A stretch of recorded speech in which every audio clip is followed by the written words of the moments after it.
This is Hockey Unfiltered with Todd Lewis. It's Sunday. It's another day in the Stanley Cup playoffs. A couple of good matchups, a couple of elimination games.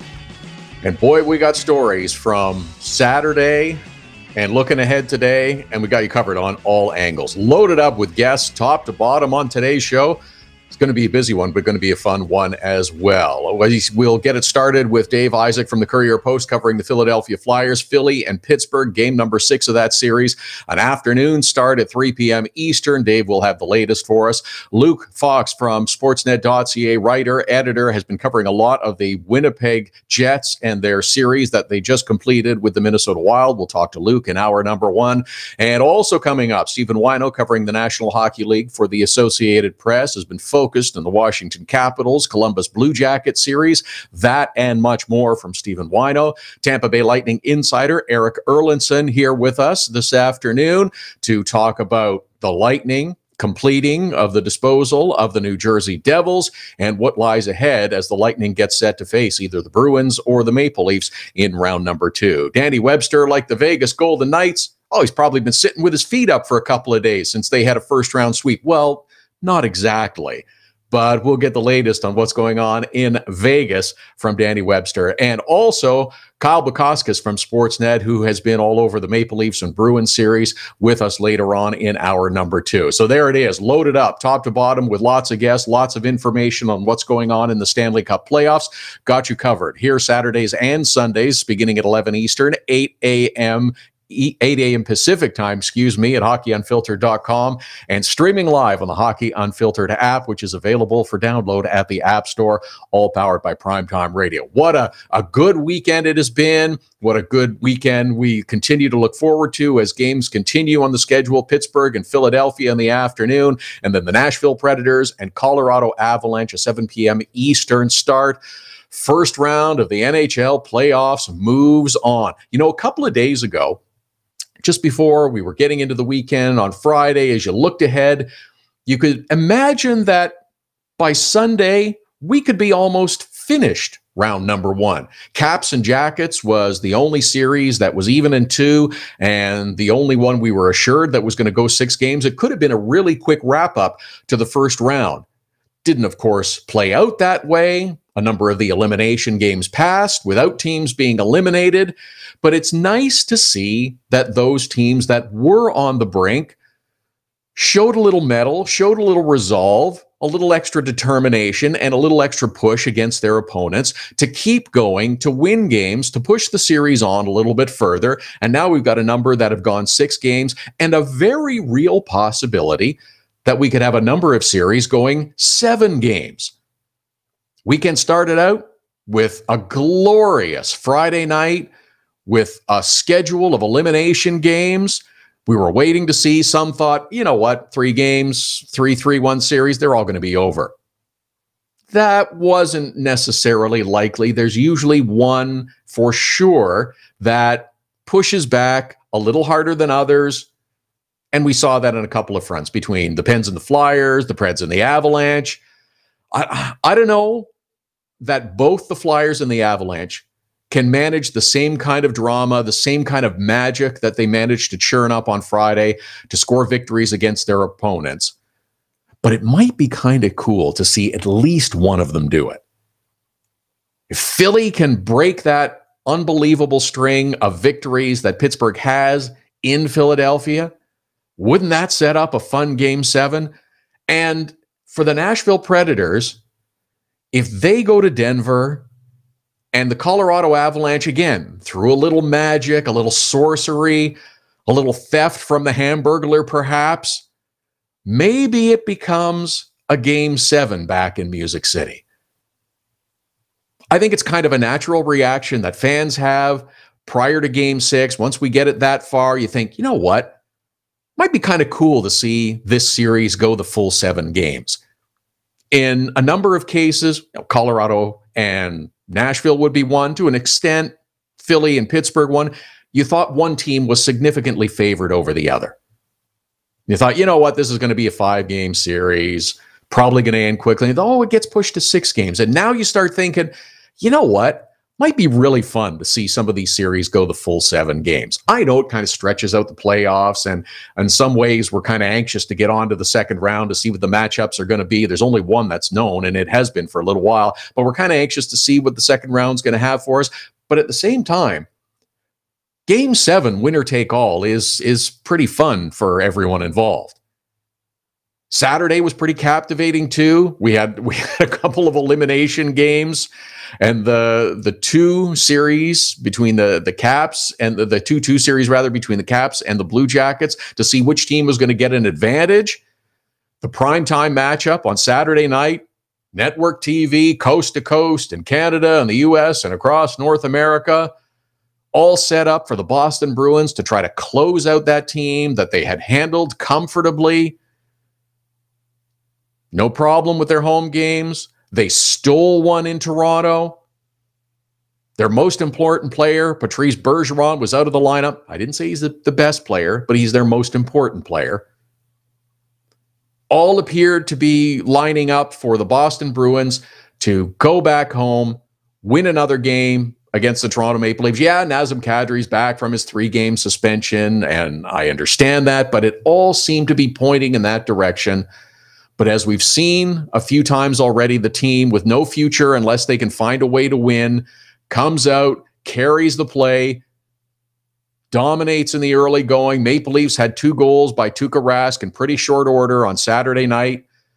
In the second period, Boston Bruins managed to find themselves with a goal, get on the board, but were quickly further behind after the Leafs popped 2 more by Tuukka Rask.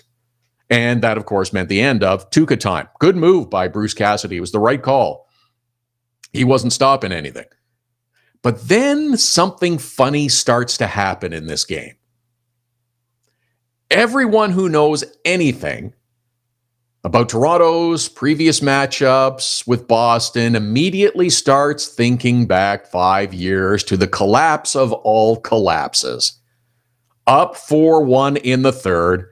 They ran the highlights on the broadcast. Yes, here's what happened. We're in the third period. Leafs with a 4-1 lead. But Toronto barfs up that lead, and the Bruins wind up winning the game in overtime. You could bet a lot of Bruins fans were thinking about it too, thinking, you know what? Maybe there's just a little magic here. Maybe we're going to have another 4-1 kind of lead that tends to evaporate. Everybody was thinking about it. Everybody knew it. And despite what some so-called experts might suggest, the players, whether they were on the roster at that time 5 years ago or not, they know the story.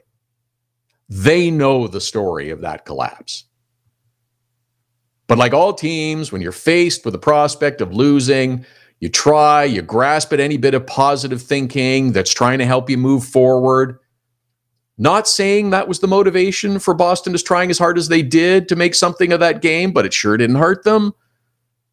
From the time that the Maple Leafs went up 4-1 against the Bruins, Boston turned up the effort, forced the Maple Leafs into taking penalties, and they had plenty of chances to even up this game. Freddie Anderson saved their butts I don't know how many times.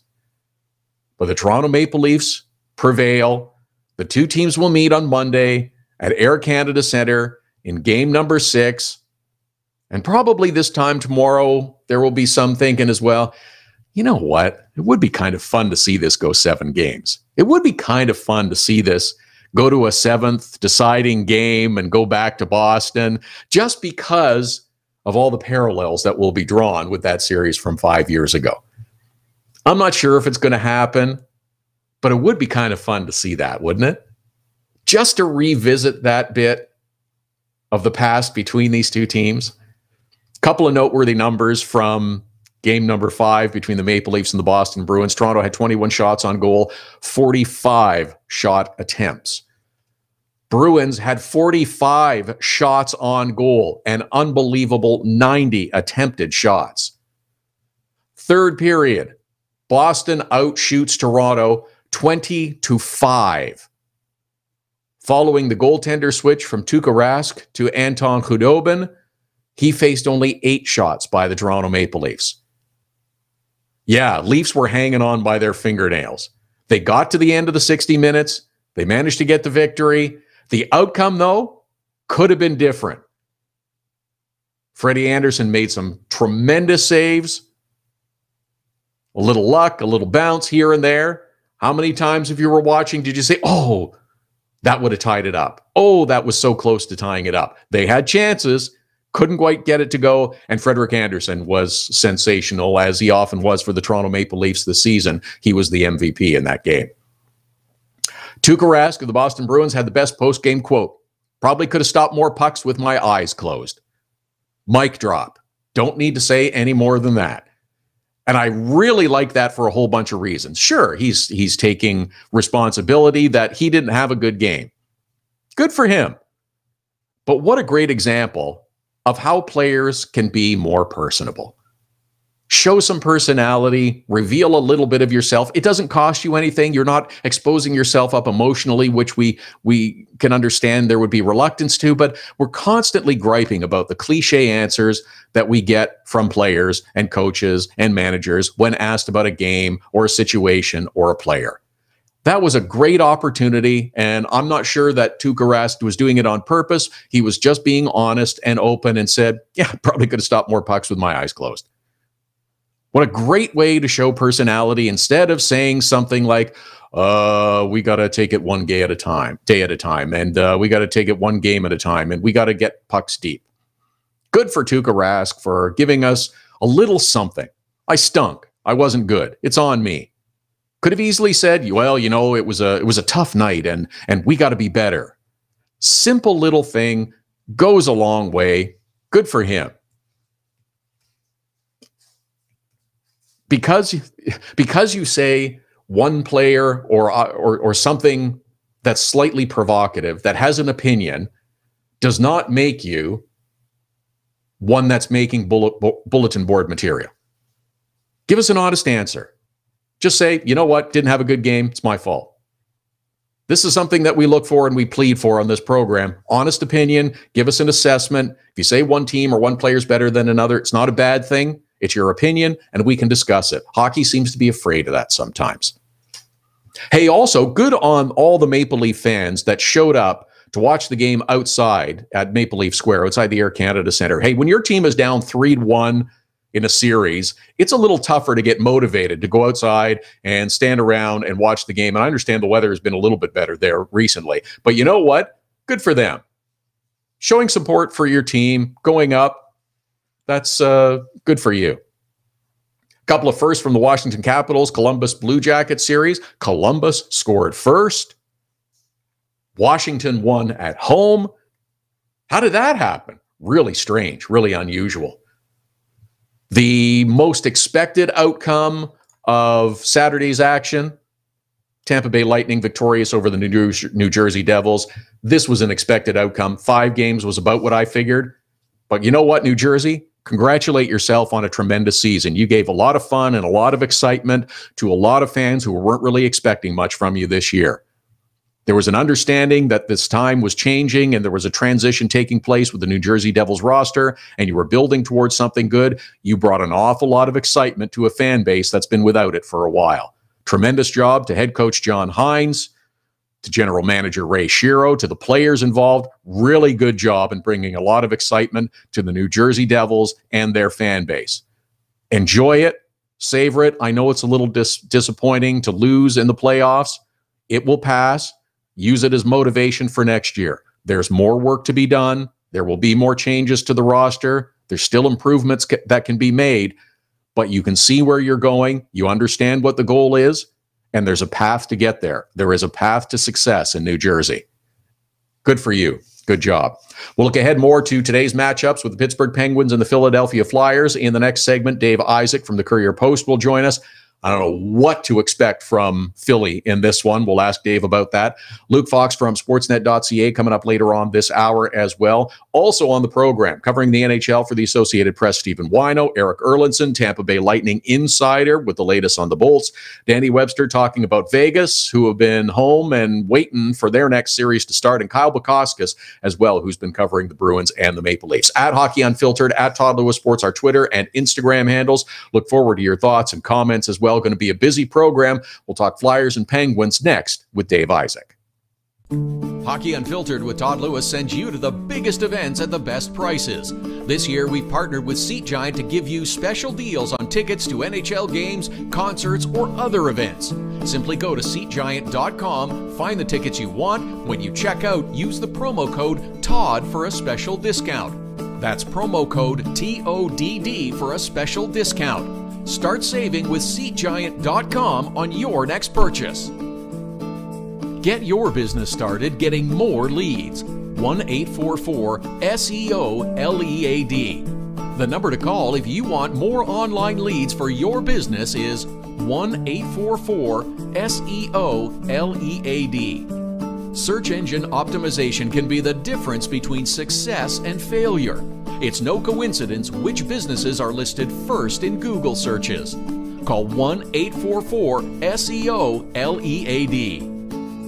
Now it's even easier to nominate your dog as the Hockey Unfiltered Dog of the Day. We do it every Saturday. Send us a photo on Twitter or now on Instagram with the hashtag HU Dog of the Day. We choose a winner every Saturday. That's simple. Now on Instagram or Twitter, send us the photo using the hashtag HU Dog of the Day, and your dog could be the one added to our gallery on the website and Facebook page. It's the Hockey Unfiltered Dog of the Day every Saturday. Cutting-edge design for manufacturing. Nova Product Design. Industrial design. Mechanical engineering and design.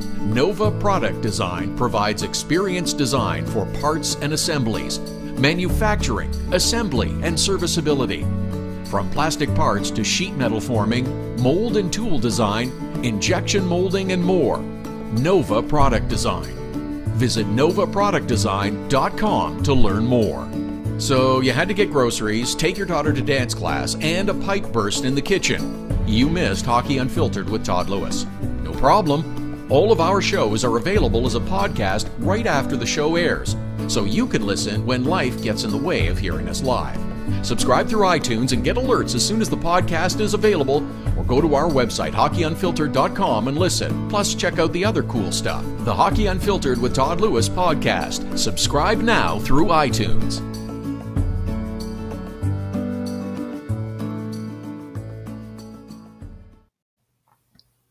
Sunday edition of Hockey Unfiltered with Todd Lewis continues here every Saturday and Sunday, 11 Eastern, 8 a.m. Pacific, live at hockeyunfiltered.com, streaming live on the Hockey Unfiltered app, all powered by Primetime Radio. Coming up this hour, Luke Fox from Sportsnet.ca will join us. We'll talk a little bit more about Winnipeg as they get set for round number 2 and wait and see who their opponent will be. Nashville Predators, Colorado Avalanche. We'll wait and see. Lots to get into as well as we get set for the 2 games on today's schedule, including Philadelphia Flyers and the Pittsburgh Penguins. Dave Isaac, our friend from the Courier-Post, has covered the Flyers all season. Follow him on Twitter at Dave G. Isaac, and Dave joins us now.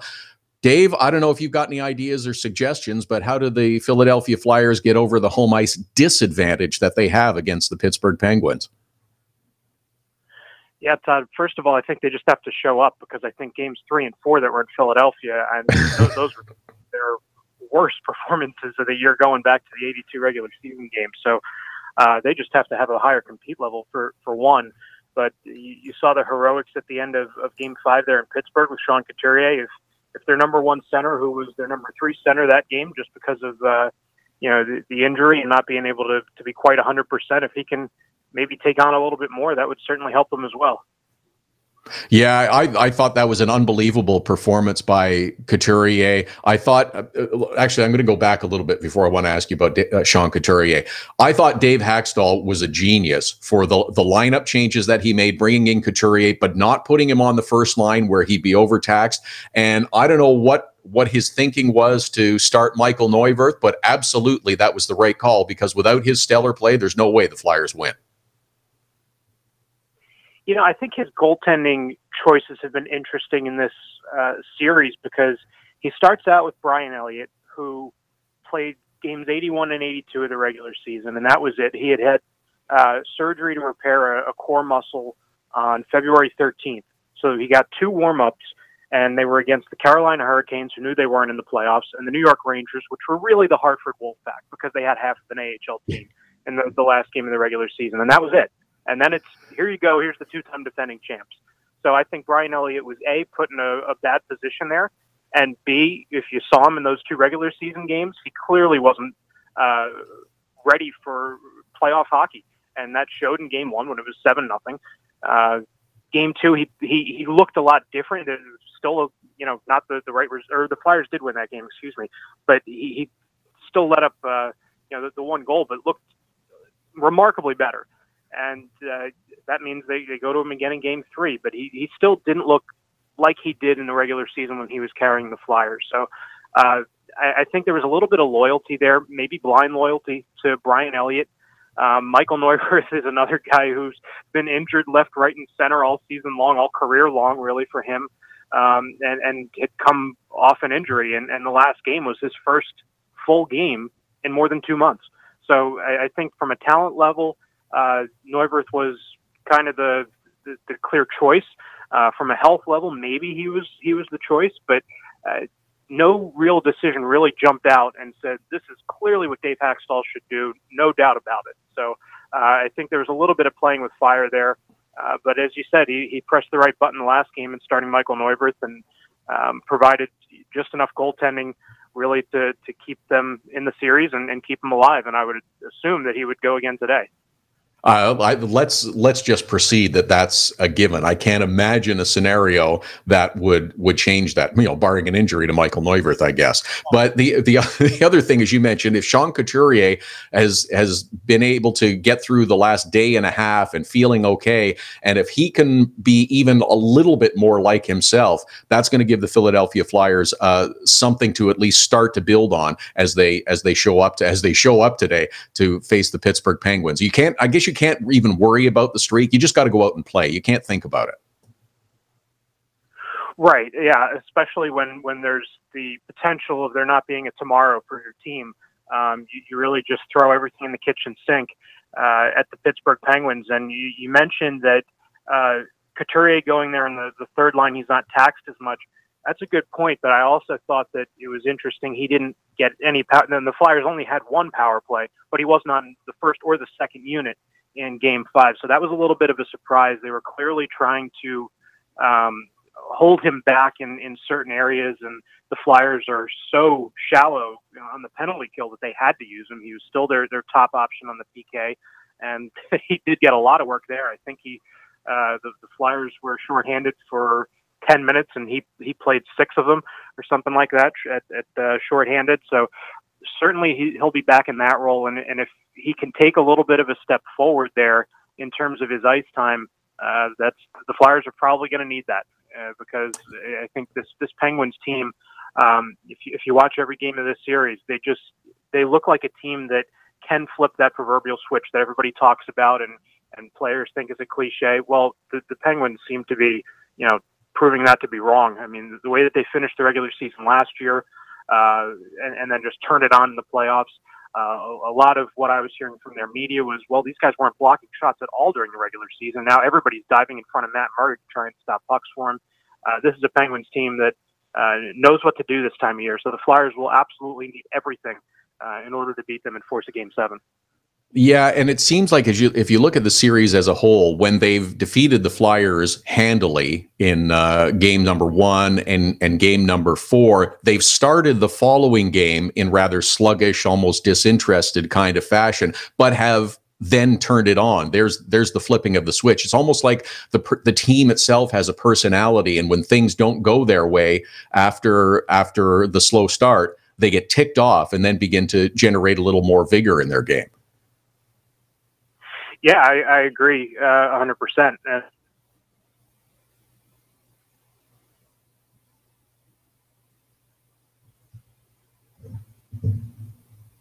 Sounds like we lost Dave.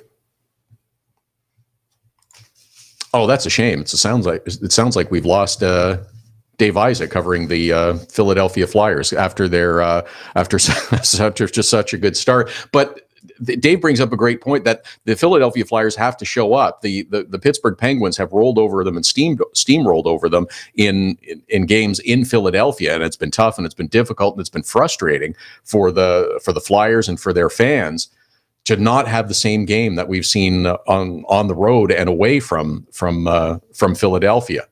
I expect a better game. I'm anxious to see what kind of role Ivan Provorov can play as well, because he was feeling not so good near the end of the game, was feeling difficulty, and at the end of game number 5. And if he's going to be out of the lineup for a little while for the Philadelphia Flyers, that's a huge loss on the back end. On the team that Dave has mentioned is already struggling on their penalty kill with Sean Couturier, who's not himself, not quite 100%. And that's a difficult set of circumstances. We hope that Ivan Provorov can go. But Michael Neuwirth, he was sensational in that victory over the Pittsburgh Penguins that pushed the game to a sixth game back in Philadelphia. He was absolutely marvelous. That's got to be the call again. And I don't know about Sean Couturier. And I think Pittsburgh, if you know the Pittsburgh Penguins, like anyone, you got to expect a big effort from the Pittsburgh Penguins. Dave has rejoined us. I apologize, Dave. I'm sorry we had a technical miscue there, but glad you're back to talk about the Philadelphia Flyers and Penguins again. Yeah, no problem. We were talking about the start of the game there, and I think that the Flyers have kind of had difficulties throughout the season at the start. So for a Penguins team, that if they come in angry, the Flyers are going to need everything there, and that includes Sean Couturier, you were just mentioning. That includes a solid goaltending performance, which they really haven't gotten that much of in this series. And again, we assume it'll be Michael Neuwirth today, so they're going to need everything. And Ivan Provorov too, wondering about his physical well-being heading into this game, because there was an issue in game number 5 in Pittsburgh. Yeah, that was an interesting play. It was right before Couturier's goal. Brian Dumoulin seemed to have sprawled out to try and block a shot or something. He was not on his feet. He was laying down the ice, and Provorov trips over him and goes into the boards. Looks like with his left shoulder leading the way there, and he was kind of gliding off to the bench when Couturier scores. If you see the video angle from behind the net, you can see Provorov's the only one that's not in the play because he's going to the bench, but still celebrated, raised his left shoulder, so raised his arm. That's a good sign. But the Flyers said they had no update yesterday, and if they probably wouldn't have updated in the regular season too, so forget it in the playoffs. But with everything that we've seen Ivan Provorov go through so far this season, and between the regular season and playoffs, he's blocked 175 shots. I would be floored if he didn't play today. Dave Isaac covering the Philadelphia Flyers for the Courier-Post. At Dave G. Isaac is how you follow him on Twitter. Also, Dave, you did a piece that I really enjoyed and I think was excellent that a lot of people should check out, because going into this series, the narrative that so many pointed to was the last time that these two faced off in the postseason, and it was a completely different time in the National Hockey League. Both teams and players on both teams lost their minds. We had Crosby and Giroux fighting, and you highlighting that this was not the case in this series, and nor should it have been expected, was exactly what I was thinking. This is a completely different time in the NHL, and both teams have turned over significantly, and the game is played so much more differently. Yeah, there were two factors in that series that opened everybody's eyes. One was the physicality, and the other one was that Ilya Brizgalov and Marc-Andre Fleury were like defending soccer nets. I mean, everything, beach balls were going behind them, and the goaltending was just horrible on both ends in that series. So that part you kind of figured would take care of itself. When you fast forward, 6 years later now, but both teams have gone over coaching changes, 2 times. And I think that the biggest thing was when Mike Sullivan was hired by the Penguins, they really seemed to narrow their focus a lot more. And there are still some players that you can get under their skin. And I think Chris Letang's certainly one of them. And Evgeny Malkin is one of them. But Sidney Crosby's grown up quite a bit. I mean, the Flyers fans here in Philadelphia keep booing him every time he touches the puck. Crosby sucks chance and all that. That only seems to, it's like the Incredible Hulk factor. He just smashes more. So I don't think that's a winning strategy for Philly fans. But there's been a lot of growing up, especially on that Pittsburgh roster. And for the Flyers to try and engage physically and get under their skin and get power plays, that really hasn't worked now. So it's certainly a much different tone to this Pennsylvania series. Yeah, and it's different too. I mean, it's still a physical series at times. There is still physical play, but it's just not crazy, huge body checks and slamming people into the boards every 10 seconds or so. Right. Yeah. As I wrote in the piece, the days of Aaron Asham and Craig Adams and Zach Ronaldo, those guys are an endangered species in the NHL. So it used to be a big hit when you see open ice and one body goes flying, whether it's into the bench or just sprawled out on the ice. Now you measure those things by how quickly a turnover becomes a goal. And that's something that certainly the Flyers have struggled with at times in this series, and going back to the regular season also, not just against the Pittsburgh Penguins, but definitions in this league have kind of changed as to what, sometimes a big hit is just keeping somebody from skating forward, not necessarily, rattling bones and breaking something or injuring a guy. The game has changed. Yeah, absolutely. Dave Isaac covering the Flyers for the Courier-Post, at Dave G. Isaac to follow him on Twitter. Thanks for this, Dave. I appreciate you sticking with us during the technical hiccup. Enjoy the game today, and I'm sure we'll talk again soon. All right, no problem. Thanks for having me. Thanks, Dave Isaac for the Courier-Post. That's a really good piece that he's written about the difference in this series, this current series with the Philadelphia Flyers and the Pittsburgh Penguins. We'll tweet that out to the one that took place half a dozen years ago. We'll be interested to see what happens in game number 6. I expect Michael Neuwirth to start. Where Couturier comes in the lineup, I don't know, but it'll be an interesting game that takes place this afternoon at 3 p.m. Eastern start. Luke Fox from Sportsnet.ca will join us in the next segment. Lots of guests lined up as well. Stephen Whyno from the Associated Press, Erik Erlendsson, Tampa Bay Lightning insider, Danny Webster covering the Vegas Golden Knights, and Kyle Bukauskas from Sportsnet as well, who's been on the Maple Leafs and Boston Bruins series. At Hockey Unfiltered, at Todd Lewis Sports, our Twitter and Instagram handles. Back with much more coming up after the break. Hockey Unfiltered with Todd Lewis sends you to the biggest events at the best prices. This year, we've partnered with Seat Giant to give you special deals on tickets to NHL games, concerts, or other events. Simply go to SeatGiant.com, find the tickets you want. When you check out, use the promo code TODD for a special discount. That's promo code TODD for a special discount. Start saving with SeatGiant.com on your next purchase. Get your business started getting more leads. 1-844-SEO-LEAD. The number to call if you want more online leads for your business is 1-844-SEO-LEAD. Search engine optimization can be the difference between success and failure. It's no coincidence which businesses are listed first in Google searches. Call 1-844-SEO-LEAD. Now it's even easier to nominate your dog as the Hockey Unfiltered Dog of the Day. We do it every Saturday. Send us a photo on Twitter or now on Instagram with the hashtag HU Dog of the Day. We choose a winner every Saturday. That's simple. Now on Instagram or Twitter, send us the photo using the hashtag HU Dog of the Day, and your dog could be the one added to our gallery on the website and Facebook page. It's the Hockey Unfiltered Dog of the Day every Saturday. Cutting-edge design for manufacturing. Nova Product Design. Industrial design. Mechanical engineering and design. Nova Product Design provides experienced design for parts and assemblies, manufacturing, assembly, and serviceability. From plastic parts to sheet metal forming, mold and tool design, injection molding, and more. Nova Product Design.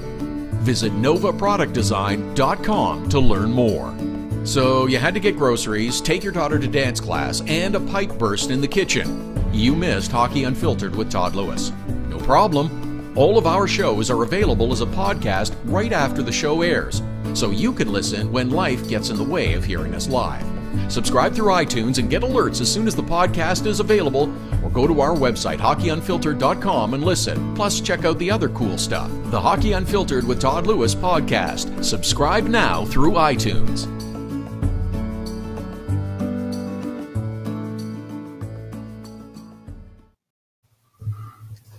It's the Sunday edition of Hockey Unfiltered with Todd Lewis, here Saturdays and Sundays, 11 Eastern, 8 a.m. Pacific, live at hockeyunfiltered.com, streaming live on the Hockey Unfiltered app, all powered by Primetime Radio. Lots of guests lined up on today's program. Stephen Whyno from the Associated Press coming up, Erik Erlendsson, Tampa Bay Lightning insider, Danny Webster covering the Vegas Golden Knights, and Kyle Bukauskas from Sportsnet as well. It's kind of Sportsnet day, I guess, here on the program. Our next guest from Sportsnet.ca, writer and editor. You can follow him on Twitter at Luke Fox Jukebox. Been covering the Winnipeg Jets closely as they just wrapped up their series with the Minnesota Wild, winning it 4-1. And Luke joins us now. Luke, there is something kind of special that is brewing with the Winnipeg Jets, both inside the locker room, which you've been focused on in a terrific piece I was reading, and also that's going outside into the city and in fact beyond the Winnipeg borders. I think the Jets have a better opportunity to maybe become Canada's team, so to speak, as the playoffs move along. Absolutely. They've been absolutely fantastic in round one and through the regular season. They finished strong. And one thing that really stuck out to me was just how they just keep rolling despite a rash of injuries. That game 5 in which they clinched the series and just demolished the Minnesota Wild 5-0, they were playing without 6 of their regulars who would dress. And it seems it doesn't matter who comes out of the lineup, who's injured, they just keep rolling. And the thing about it is it doesn't seem to faze them. When you talk to a lot of teams, you know, they might give you some cliches about how it's, you know, next man up and we got to fill that hole, or it's a tough role to fill, but we'll do it. But you don't always sense that they're actually going to do it. With the Jets, there seems to be a confidence this year that they trust in their system, they trust in their coach. They have so much depth, both up front and on the blue line, that they don't get rattled. Even the one game they lost pretty badly. They had some travel issues because there was a snowstorm in St. Paul, and they spent a whole day flying around part of the country and ended up back in Winnipeg, then had to fly in the morning of the game. And you really didn't sense that they were phased all that much. And there's a confidence brewing, and the fact that, you know, I think that they have a bit of a sympathetic vote in Canada because they lost their team and because they've never really gone that far, even the former version of the Jets. So it's not like people in Calgary or Edmonton or Vancouver have a hate on for the city because they never spoiled their season. So and because they're good and because they seem to be having something special here and because they play a very exciting brand of hockey, you know, offense mixed with physicality. They're just been a treat to watch. And it was my first time going there and seeing them live, witnessing the whiteout. And I was really taken by it. There's just so much passion in that city right now. Yeah, that's an interesting point that you bring up about this Winnipeg Jets 2.0 versus the original team that moved on to Arizona. But you're right, there isn't that animosity from the rest of Western Canada who's going to be, we can't really get on board to like them 100% because they ruined our season before. I hadn't thought of that, but that's a really good point, and I'm sure that that's contributing to the popularity of the team. That there's no bad blood between them and the rest of Canada. It was, in fact, it's like that Canada has saved that franchise, rescuing them from Atlanta. Yeah, absolutely. And you know, like if you're an Oilers fan, there's a reason to dislike the Flames, and vice versa. If you're in Montreal, you don't like Ottawa, you don't like Toronto, and vice versa. So they're in the middle of the country. They're kind of isolated. So, you know, because whenever, you know, it's like, you know, Ottawa last year, were they really Canada's team? It feels like kind of an artificial tag we slap on the last Canadian team standing up here. But with Winnipeg, I think they have that potential. And then if you're at home and then you're watching the Phoenix and you're seeing 15,000 people inside going nuts, and now for Game 5, it's swelled to 15,000 or more than that outside, and they're all in costumes, all waving flags, just couldn't be happier. And after years of not having a single team, and it's the only game in town, you know, the Blue Bombers and the CFL are a fairly big deal in that city, but they don't have a baseball team or a basketball team. So, you know, it kind of dominates the city. And spending a few days there, you go into any restaurant, you hop into any cab, and that's all the people want to talk about is the Jets. So they're just, the momentum's great. The passion's wonderful. So it's nice to see them have success. That was their first playoff series victory in 31 years. So when you see, it's just like, you know, the Cubbies or whoever's had a long drought, the Eagles winning the Super Bowl, with those cities that have gone through long periods with no success. It's hard not to feel a little good when you see them kind of get a taste of it now.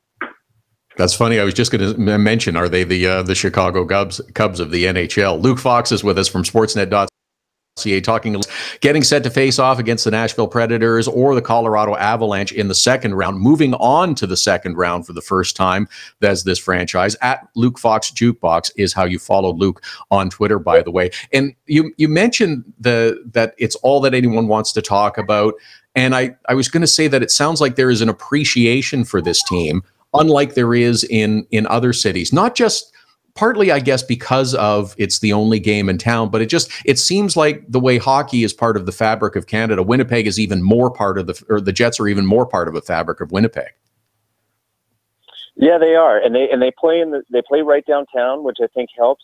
We saw that in Nashville with their trip to the Stanley Cup final and having the rink right down there and spilling right out to the restaurants and the bars, so everyone can be right where it's happening. I think that plays a role. And the other thing is they have a great farm system, the Manitoba Moose, and they play out of the same rink. And they just they've taken a very patient approach to this, right? They hadn't even won a single playoff game until this series, but they always had a great prospect pool. So when a guy goes down, they have another guy from the Moose that's right there practicing in the same building. The AHL team works very closely in sync with the NHL team, so they play the same system so that when they do need a guy to step up and fill in, he's used to it. The guys know the prospects because they're hanging around the same rink all year.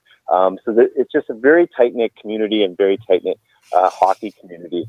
And I think that there is something special that goes beyond just the talent, and they certainly had that. Mark Scheifele, he really impressed this series. Like, he is a bona fide number one center, and I don't think he gets enough shine for just how great he is all 200 feet of the ice. Dustin Byfuglien, he decided, he's always good, but he decided to take his game up a notch, and just the hits he was laying were clean. He was dangerous, but he wasn't out of control. He got a ton of assists. His shot from the point was a threat, whether it was going to hit someone or get tipped. He was a very big presence in that series. And then Blake Wheeler, for my money, is one of the best leaders in hockey. He's a true captain. A lot of teams have captains, but they might be a good leader, but they might not deliver on the ice. He does both. You can sense that his presence makes a big difference in that room. And then he steps up and plays a lot of minutes, can make plays. He's a great skater for his size and kind of a late bloomer. He just got to the All-Star game for the first time this year, and that was long overdue. So they have star power, they have depth, and they just have a sense of confidence, even though they don't have a ton of playoff experience.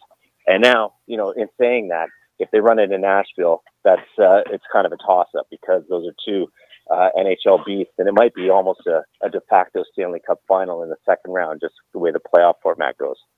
Yeah, they're the two best teams in the West, and it'll be fun for us to watch that series if it does play out that way. I think there's, and we talked about the Jets and the closeness in the team, and you've talked about the depth through the organization as well. I think there's a real appreciation of their success as well, because even going back to last year, there were high expectations. They disappointed this year. They started off with a couple of really bad lopsided losses before they found their legs and started moving in the right direction. But there's a number of players, and you mentioned Blake Wheeler and some others, that go back to the history of Atlanta, and they know what it's like to be a lousy hockey team and not have any chance of winning on almost every given night. And now there seems to be a greater appreciation of it, and that's part of the motivation, I think, with the Jets.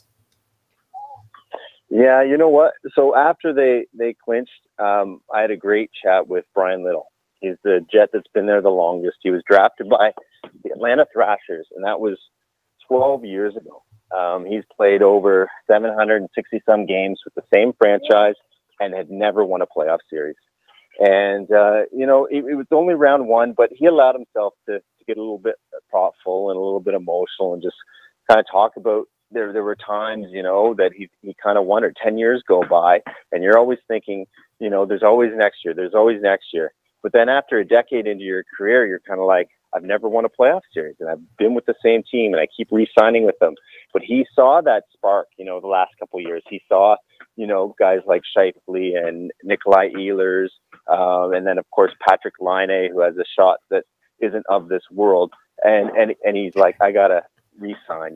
He could have went to free agency, and as a center, he could have got a ton of money on the open market, but he re-upped with them in the off season, well before his contract came up, because he saw that finally this team was going to turn it around. And you just feel good for guys like him and for Wheeler and for Bufflin, who are kind of holdovers from those Thrasher days, and that have kind of been in it for the long haul. And it's the payoff's finally coming.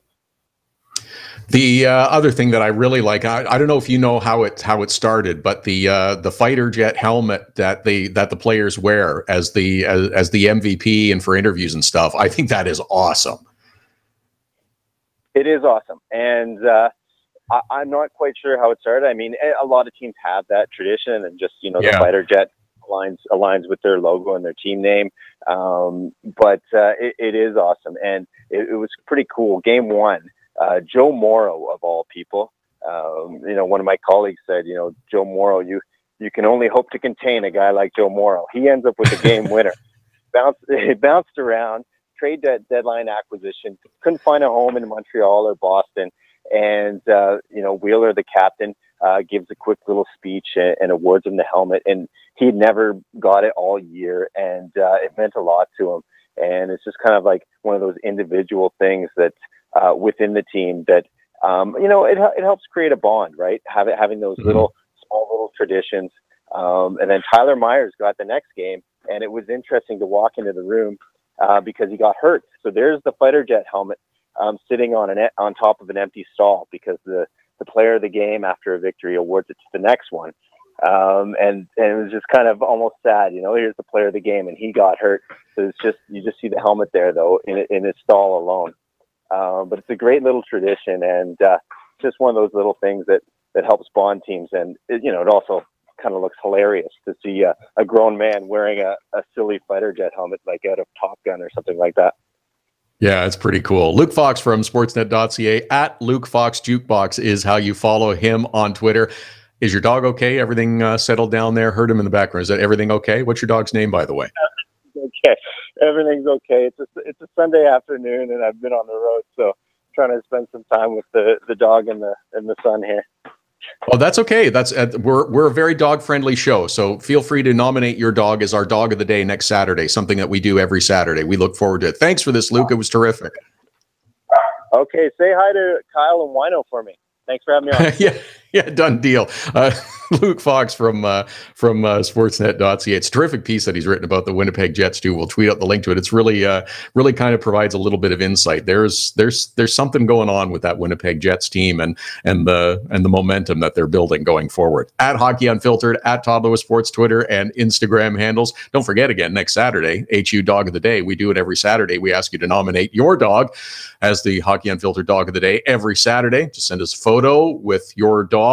Tell us your name, your dog's name. We like to recognize great dogs. Uno was our winner yesterday. We'll take you up to the top of the hour. We're loaded up with guests in hour number 2. We'll squeeze in as many stories as we can about games on the schedule today. 2 of them, Philly-Pittsburgh, Colorado-Nashville. Will Mark Moser have enough left in his lungs for this one? I don't know. Hockey Unfiltered with Todd Lewis, back after the break. Hockey Unfiltered with Todd Lewis sends you to the biggest events at the best prices. This year, we partnered with Seat Giant to give you special deals on tickets to NHL games, concerts, or other events. Simply go to SeatGiant.com, find the tickets you want. When you check out, use the promo code TODD for a special discount. That's promo code TODD for a special discount. Start saving with SeatGiant.com on your next purchase. Get your business started getting more leads. 1-844-SEO-LEAD. The number to call if you want more online leads for your business is 1-844-SEO-LEAD. Search engine optimization can be the difference between success and failure. It's no coincidence which businesses are listed first in Google searches. Call 1-844-SEO-LEAD. Now it's even easier to nominate your dog as the Hockey Unfiltered Dog of the Day. We do it every Saturday. Send us a photo on Twitter or now on Instagram with the hashtag HU Dog of the Day. We choose a winner every Saturday. That's simple. Now on Instagram or Twitter, send us the photo using the hashtag #HUDogoftheDay, and your dog could be the one added to our gallery on the website and Facebook page. It's the Hockey Unfiltered Dog of the Day every Saturday. Cutting-edge design for manufacturing. Nova Product Design. Industrial design. Mechanical engineering and design. Nova Product Design provides experienced design for parts and assemblies, manufacturing, assembly, and serviceability. From plastic parts to sheet metal forming, mold and tool design, injection molding, and more. Nova Product Design. Visit novaproductdesign.com to learn more. So you had to get groceries, take your daughter to dance class, and a pipe burst in the kitchen. You missed Hockey Unfiltered with Todd Lewis. No problem. All of our shows are available as a podcast right after the show airs, so you can listen when life gets in the way of hearing us live. Subscribe through iTunes and get alerts as soon as the podcast is available, or go to our website, hockeyunfiltered.com, and listen. Plus, check out the other cool stuff, the Hockey Unfiltered with Todd Lewis podcast. Subscribe now through iTunes.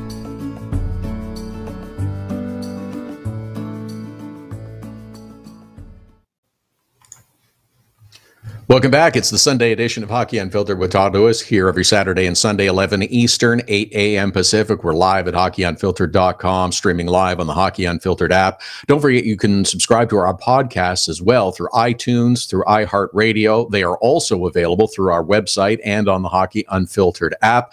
That includes our regular Saturday and Sunday shows, plus our little Saturday podcast, little midweek hockey talk that drops on Wednesday afternoons, just about what's going on in the NHL. There's always some interesting stories, and we like to keep the hockey conversation going. The little Saturday podcast, it's a bit of weekend in the middle of the week, thus the name, the Little Saturday Podcast. Busy hour number 2. Stephen Whyno from the Associated Press will join us. Erik Erlendsson, Tampa Bay Lightning insider, will be with us. Danny Webster covering the Vegas Golden Knights for NHL.com, and also Kyle Bukauskas of Sportsnet, who's been covering the Toronto Maple Leafs and Boston Bruins series. Bruins victorious in Toronto. Everybody thought that it was going to slide through and be a Game 5 win for Boston at home. Leafs had other ideas. Freddie Anderson was unbelievable. Boston had chances, just couldn't quite get there. 4-2 was the final. Tampa Bay Lightning defeat the New Jersey Devils. Probably the least surprising of the outcomes on Saturday. And Washington Capitals, victory in overtime, pretty interesting. We'll talk to Stephen Whyno more about that series. How about the move by Matt Calvert of the Columbus Blue Jackets on a breakaway? Clear cut, lots of room for him to go straight at the net and Braden Holtby, and he totally whiffs on it.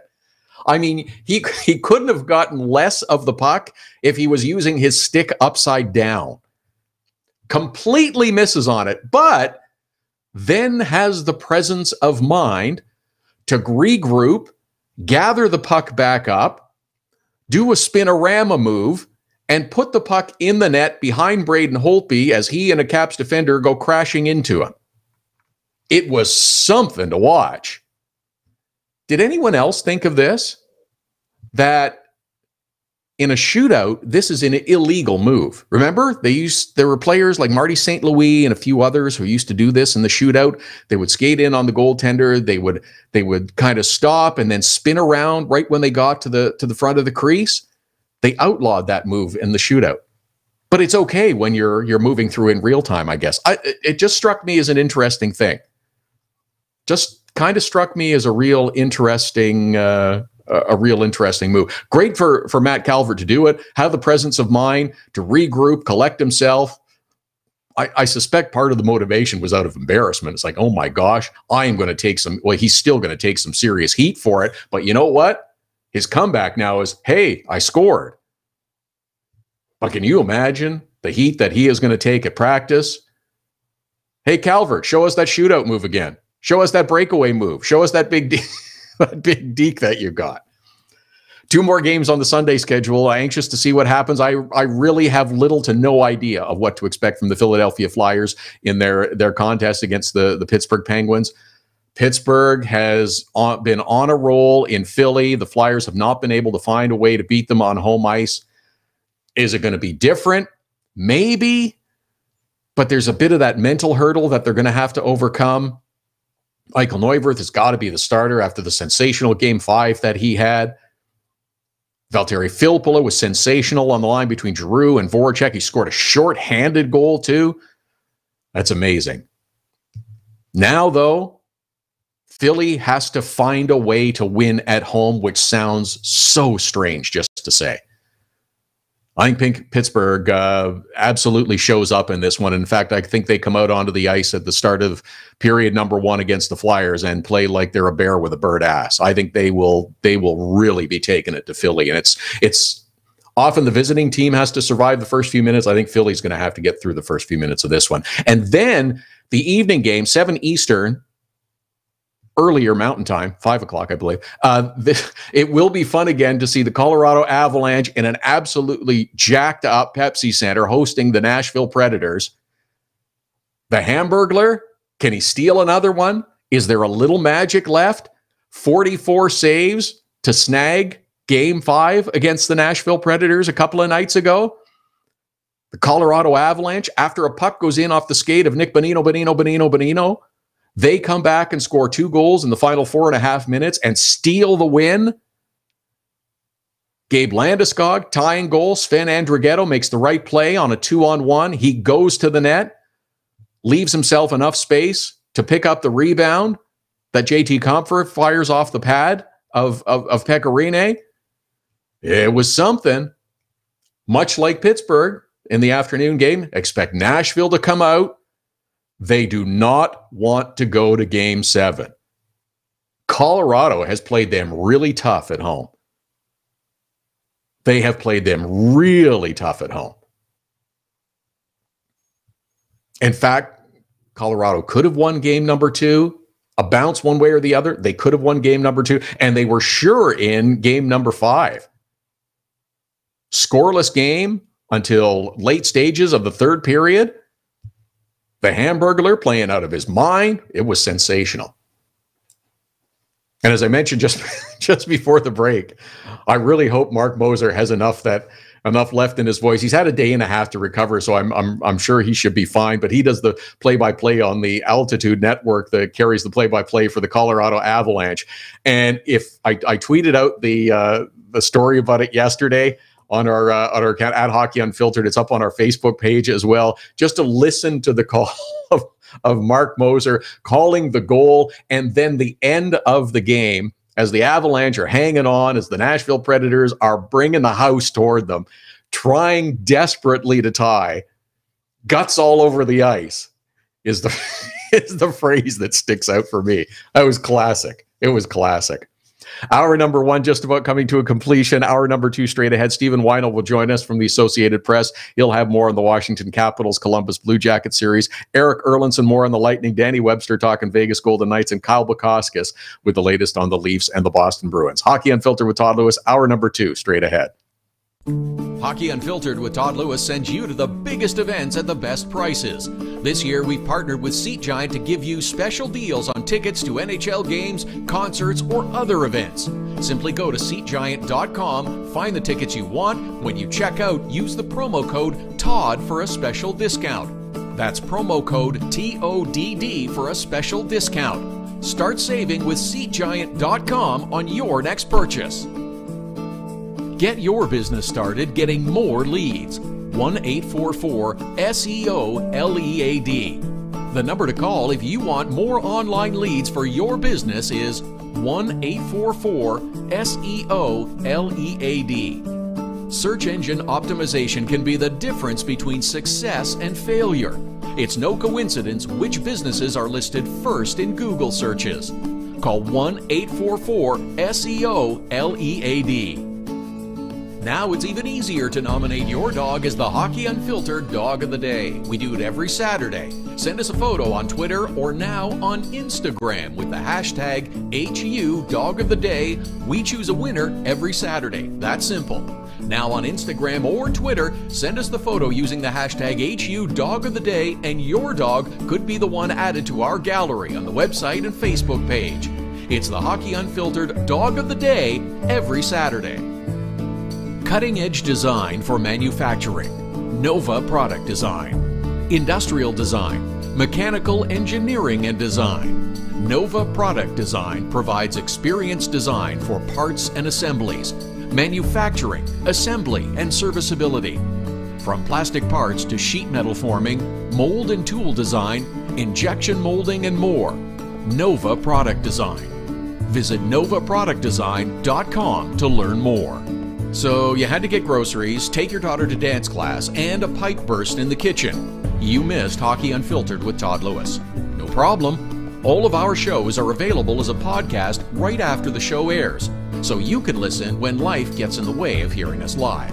Subscribe through iTunes and get alerts as soon as the podcast is available, or go to our website, hockeyunfiltered.com, and listen. Plus, check out the other cool stuff, the Hockey Unfiltered with Todd Lewis podcast. Subscribe now through iTunes.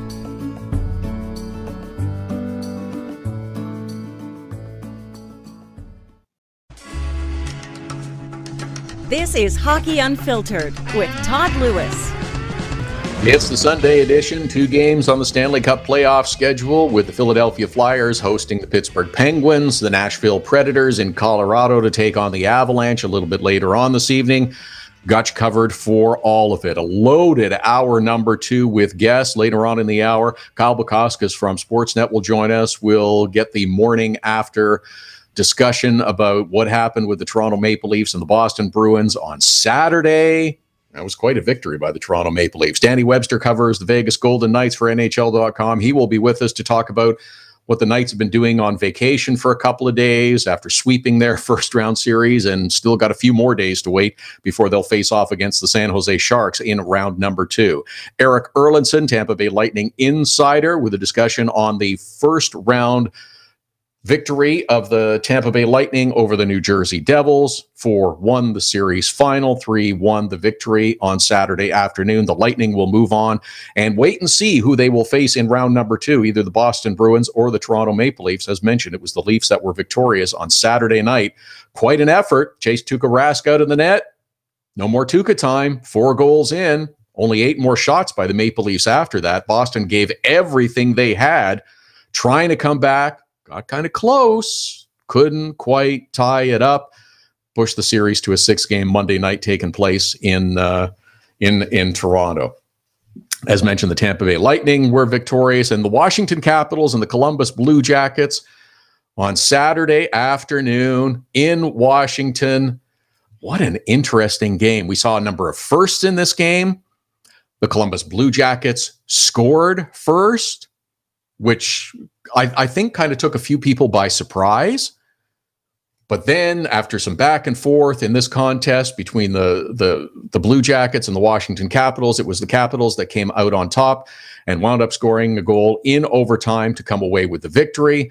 And the Washington Capitals now hold a 3-2 series lead over the Columbus Blue Jackets. They will have an opportunity also to close that one out on Monday. John Tortorella said with great confidence, though, that he felt good about his team, and they would be back in Washington for game number 7. I don't know if I'm quite as confident about that as John Tortorella is. We'll see what happens in game number 6 first. Stephen Whyno from the Associated Press covers the National Hockey League. He's been covering the Caps and the Columbus Blue Jacket series. Follow him on Twitter at @SWhyno. Stephen, it seems to me that we've seen a significant transformation of the Washington Capitals through this series. And the switch to Braden Holtby took place, and this is a Capitals team that's gotten they've gotten better to me over the last 2 or 3 games in particular. I agree, and I think it has a lot to do with Braden Holtby and the saves that he's giving them in routine situations, in the spectacular saves he made, especially the 15 of them he did in the third period yesterday, that it just has looked like a different team than the first 2 games. And not saying the Capitals were out in the first 2, they lost both of them in overtime. I mean, these are coin flip games, essentially, when you're going to overtime 4 out of 5 times. But the penalty kill has been phenomenal, killed 13 in a row against the Columbus team that had one of the best power plays in the league since the trade deadline. And just a lot of things are working well right now for the Capitals. Is it maybe something that we haven't focused quite enough on, that you mentioned the penalty kill, but defensively that they've been as good as they need to be? When we think of the Washington Capitals and their personality, it's Ovechkin, it's offense, it's scoring. It's not so much about defense. and they've bottled up Artemi Panarin to the point where he's been virtually invisible the past couple of games, and that's perhaps the best trick the Capitals have made so far in this series. Is Panarin was dominant early on, games 1, 2, and 3. Obviously, scored the overtime winner in game 1. That they've made him a non-factor, and that's been one of the biggest adjustments they've made is keying on that line, and him and Pierre-Luc Dubois and Cam Atkinson allowed a couple goals to Matt Calvert yesterday. Still are turning the puck over at an alarming rate and taking a lot of penalties. But the defensive identity of this team, led by a guy like John Carlson, who's got 8 points and is a very good defensive player himself, a pending free agent. This is a good defensive team and has been for a few years now. Is okay, you know what? I'm going to save that question. I want to ask you about the something else first with the comments from Alex Ovechkin. I don't want to call it a guarantee because I didn't hear him use the word guarantee, but he talked about he felt that they would be back with the series even in Washington for game number 5. That seems like there's a motivation and there is a confidence within the team. There is, and even Braden Holtby the other day said he's not sure anybody in the room, kind of in the locker room, even heard that. He thinks it's more of a kind of a thing that players say to reporters, "Hey, we're going to do this." But there is an internal confidence in this team, and there's a resilience to this group that they fell behind 3-1 to the Penguins last year, managed to come back and force a game 7. They managed to take punches and come back. Now they've struggled at winning game 7s at home. They struggle against the Penguins. There are certainly flaws, as we have been well documented in this team's resume over the past decade, but they do have a belief that when they fall behind in a series, they can get back in it. And not only that, they've done it before. They did it last year. They did it against the Islanders a few years ago. This is a team now that is kind of used to coming back in a series, and I think they actually do embrace the being the underdog and everyone counting them out thing, because for so many years, or at least the last couple, they've been the favorites, and that weighed on them. And I guess that would explain that even though Columbus scored the first goal for the first time in the series in game number 5 in Washington, it didn't shake them up to the point that it upset them moving forward. They were able to tie the game and in fact go ahead on several occasions. Yeah, and for a team that's blown leads, as the Capitals have done in this series, 2-goal leads a couple of times and a 1-goal lead yesterday before going to overtime, that they maybe get the here we go again aspect, and I think the crowd does get to the point where once they give up a goal and start blowing a lead, or things go badly, that they tighten up a little bit. But there is something about this team that's been able to kind of fight back against stuff, whether it's criticism this season, whether it's lower expectations than in previous years. But hey, they've got the talent in goal and all the way out to come back from a deficit, and apparently, as we saw in Game 4 in Columbus, to hold on to a lead too. Yeah, Stephen Whyno is our guest, covers the National Hockey League for the Associated Press. Follow him on Twitter at @SWhyno. Caps with a 3-2 series lead over the Columbus Blue Jackets and a chance to close it out in game number 6. You mentioned the goaltending a couple of times. You also did a good piece on not just the Capitals, but the success of teams in the postseason, and the common denominator is good goaltending. Braden Holtby has been one, but there have been other goaltenders through the first round of the playoffs who have provided good goaltending, and that's the basis for teams to be successful. And it feels like, Todd, that there's a bigger gap between the elite goalies in these playoffs and the not elite goalies in the playoffs, and maybe Jonathan Quick being on the wrong side of this and getting swept in LA in a series that there weren't a whole lot of goals. But you see Tuukka Rask and Andrei Vasilevsky and Braden Holtby and then Matt Murray thriving, excelling in this situation, and there have been a lot of goals. Goals are up 7% over last year overall. A lot more penalties, a lot more power play goals that you really can't blame goaltenders for. But it seems like the spectacular saves, the kind of big important save that you need. Tuukka Rask on Mitch Marner on a breakaway the other day. Vasilevsky on Travis Zajac. Holtby had a few of them late in the third period against Columbus, where it's not necessarily how many saves these guys are making, but they're making the save at the right time. And it's just, it's not even the volume of shots that seem to matter as much in these playoffs. It's when the saves are coming. And Bobrovsky certainly made a few of them in the overtime for Columbus and kept them in the game. And so that deflection goal by Nick Backstrom that nobody really, I think, in the world could have stopped that's how Braden Holtby believes the playoffs are really exist in hockey in general. He's like, look, he says goaltending doesn't matter. Everyone's trying to score the goals that nobody can stop, all these deflections and tips. And while that's correct, we've seen Freddie Anderson and Brian Elliott and other goaltenders give up the bad goals that kill a team in a series and destroy games. And what you see out of Holtby and Vasilevsky and Marc-Andre Fleury and these guys, Martin Jones too, is not giving up those kind of bad goals. Yeah, absolutely. That's you got to stop the puck first. You got to prevent the other team from getting goals. And you mentioned the tip by Nick Backstrom, the game-winning goal in overtime that gave the Caps the victory yesterday. Maybe yesterday's game, if you don't watch the Capitals as much as you do normally in the regular season, and you watch that, you got a lot of good examples of why Nick Backstrom is so highly regarded by the Capitals. He is such a good player. It's Ovi and JT and TJ Oshie and others that get an awful lot of attention. Nick Backstrom is essential for that team's success.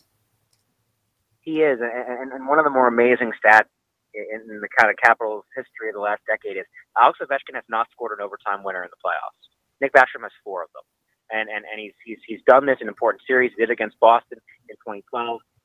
He did it against the Islanders 3 years ago, and then again yesterday. This is a guy who gets criticism and deserved for sometimes in the playoffs not producing as much as he does in the regular season. He might be a Hall of Famer in terms of the numbers he's gonna retire with one day. An All-Star later in his career than maybe than he probably should have been. But a knack for big goals now, and let's not underestimate how important he is on offensive zone faceoffs and how good he is as a two-way player. Talking to Jody Shelley, former enforcer, and on Columbus TV, he's like, he is such a great 200-foot player. And the Blue Jackets and I think the rest of the NHL will get a lot of respect for that if the Capitals go on a long playoff run this spring.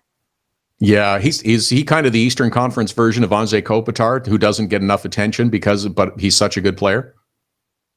Yeah, and I think Kopitar gets more, and Kopitar was on my MVP ballot, and as a guy, I put number 1 for the Selke. I think Kopitar, he might be a little bit of a poor man's Anze Kopitar. Kopitar does a little bit of absolutely everything and kind of carries the Kings, and along with Drew Doughty out there. Nick Backstrom has been living in Alex Ovechkin's shadow just because Ovechkin's such a big personality and scores all these goals. But yeah, he is that kind of player, two-way, but also can score. Great on the power play, running from the half wall. He does do everything, and Bruce Boudreau always called Backstrom the straw that stirs the drink, like Reggie Jackson. That's what Nicholas Backstrom has been for the Capitals for a long period of time.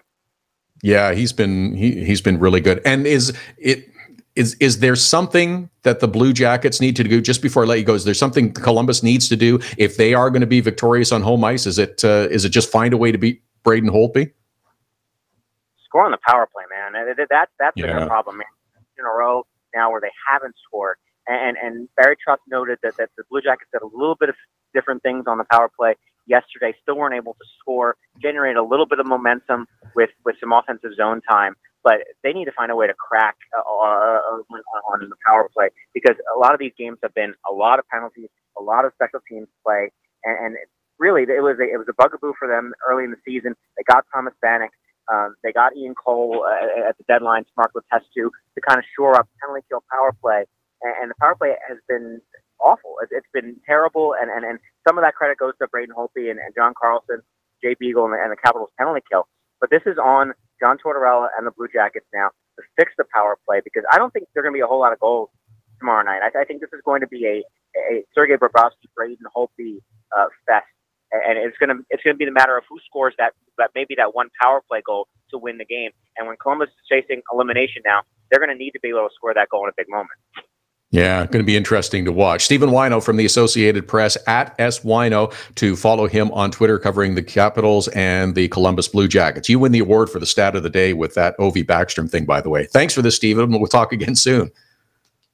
Thanks, Todd. Talk to you soon. All right, Stephen Whyno from the Associated Press. That's a good stat. Stat of the day for sure. Hashtag stat of the day for Backstrom has 4 overtime game-winning goals. Ovi has 0. And it's funny about the Columbus Blue Jackets that Stephen mentions that their power play was brutal through the first half of the season. It got better in the second half and was pretty good down the stretch, but the Caps have found a way to shut that down. And as he mentioned, Artemi Panarin, one of the big keys to that. At Hockey Unfiltered, at Todd Lewis Sports, Twitter and Instagram handles. Loaded up with guests this hour. Kyle Bukauskas from Sportsnet later on in the program. Danny Webster talking Vegas Golden Knights. In our next segment, latest on the Lightning, victorious over the New Jersey Devils with a 3-1 victory on Saturday and a 4-1 series victory. Erik Erlendsson will join us in the next segment. Hockey Unfiltered with Todd Lewis, back with more after the break. Hockey Unfiltered with Todd Lewis sends you to the biggest events at the best prices. This year, we've partnered with Seat Giant to give you special deals on tickets to NHL games, concerts, or other events. Simply go to SeatGiant.com, find the tickets you want. When you check out, use the promo code TODD for a special discount. That's promo code TODD for a special discount. Start saving with SeatGiant.com on your next purchase. Get your business started getting more leads. 1-844-SEO-LEAD. The number to call if you want more online leads for your business is 1-844-SEO-LEAD. Search engine optimization can be the difference between success and failure. It's no coincidence which businesses are listed first in Google searches. Call 1-844-SEO-LEAD. Now it's even easier to nominate your dog as the Hockey Unfiltered Dog of the Day. We do it every Saturday. Send us a photo on Twitter or now on Instagram with the hashtag HU Dog of the Day. We choose a winner every Saturday. That's simple. Now on Instagram or Twitter, send us the photo using the hashtag HU Dog of the Day, and your dog could be the one added to our gallery on the website and Facebook page. It's the Hockey Unfiltered Dog of the Day every Saturday. Cutting-edge design for manufacturing, Nova Product Design. Industrial design, mechanical engineering and design. Nova Product Design provides experienced design for parts and assemblies, manufacturing, assembly, and serviceability. From plastic parts to sheet metal forming, mold and tool design, injection molding, and more. Nova Product Design. Visit novaproductdesign.com to learn more. So you had to get groceries, take your daughter to dance class, and a pipe burst in the kitchen. You missed Hockey Unfiltered with Todd Lewis. No problem. All of our shows are available as a podcast right after the show airs, so you can listen when life gets in the way of hearing us live. Subscribe through iTunes and get alerts as soon as the podcast is available, or go to our website, hockeyunfiltered.com, and listen. Plus, check out the other cool stuff. The Hockey Unfiltered with Todd Lewis podcast. Subscribe now through iTunes.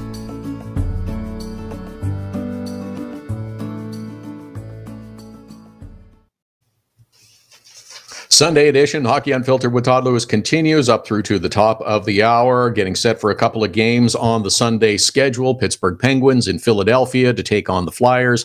Penguins leading the series 3-2. Flyers push the series back to a Game 6 after an extraordinary performance by Michael Neuwirth in goal.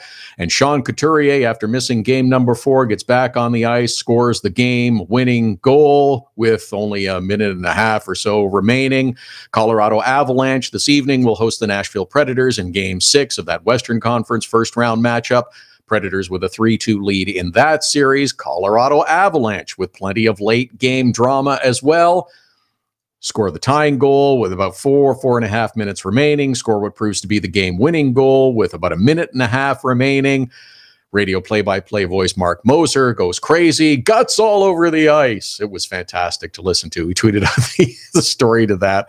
It was a lot of fun. But it was an awesome victory by the Colorado Avalanche over the Nashville Predators. It was something. And the Pepsi Center in Denver will be rocking. Looking forward to it. Should be a tremendous atmosphere. I'll give the Colorado Avalanche a chance. Yeah, we could push this series back to Nashville and Music City for game number 7. I'd kind of like to see that.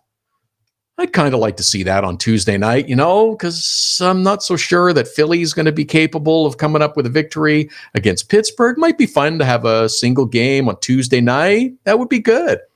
Tampa Bay Lightning were victorious in game number 5 over the New Jersey Devils on Saturday afternoon. 3-1 the score, 4-1 they win the series. Erik Erlendsson is the Tampa Bay Lightning insider. Follow him on Twitter at Erik_Erlendsson, and he joins us now. Erik, I don't think this series victory, and in fact in 5 games, was any real surprise to anyone. Not to say that Jersey didn't put up a good battle throughout the series, but this was an expected victory, and it wasn't expected to take a long time for Tampa. No, it really wasn't. And if you look at, Tampa's depth compared to New Jersey's, and there was such a disparity between what Tampa Bay could throw out there on basically every shift compared to Jersey. And, this isn't Taylor Hall and a bunch of sidekicks. I mean, they got some good players on that team, but Taylor Hall was the player. And if Tampa could find a way to slow down Taylor Hall, their odds of improving and winning that series were going to go on. And really, they really kept him pretty silent for the most part.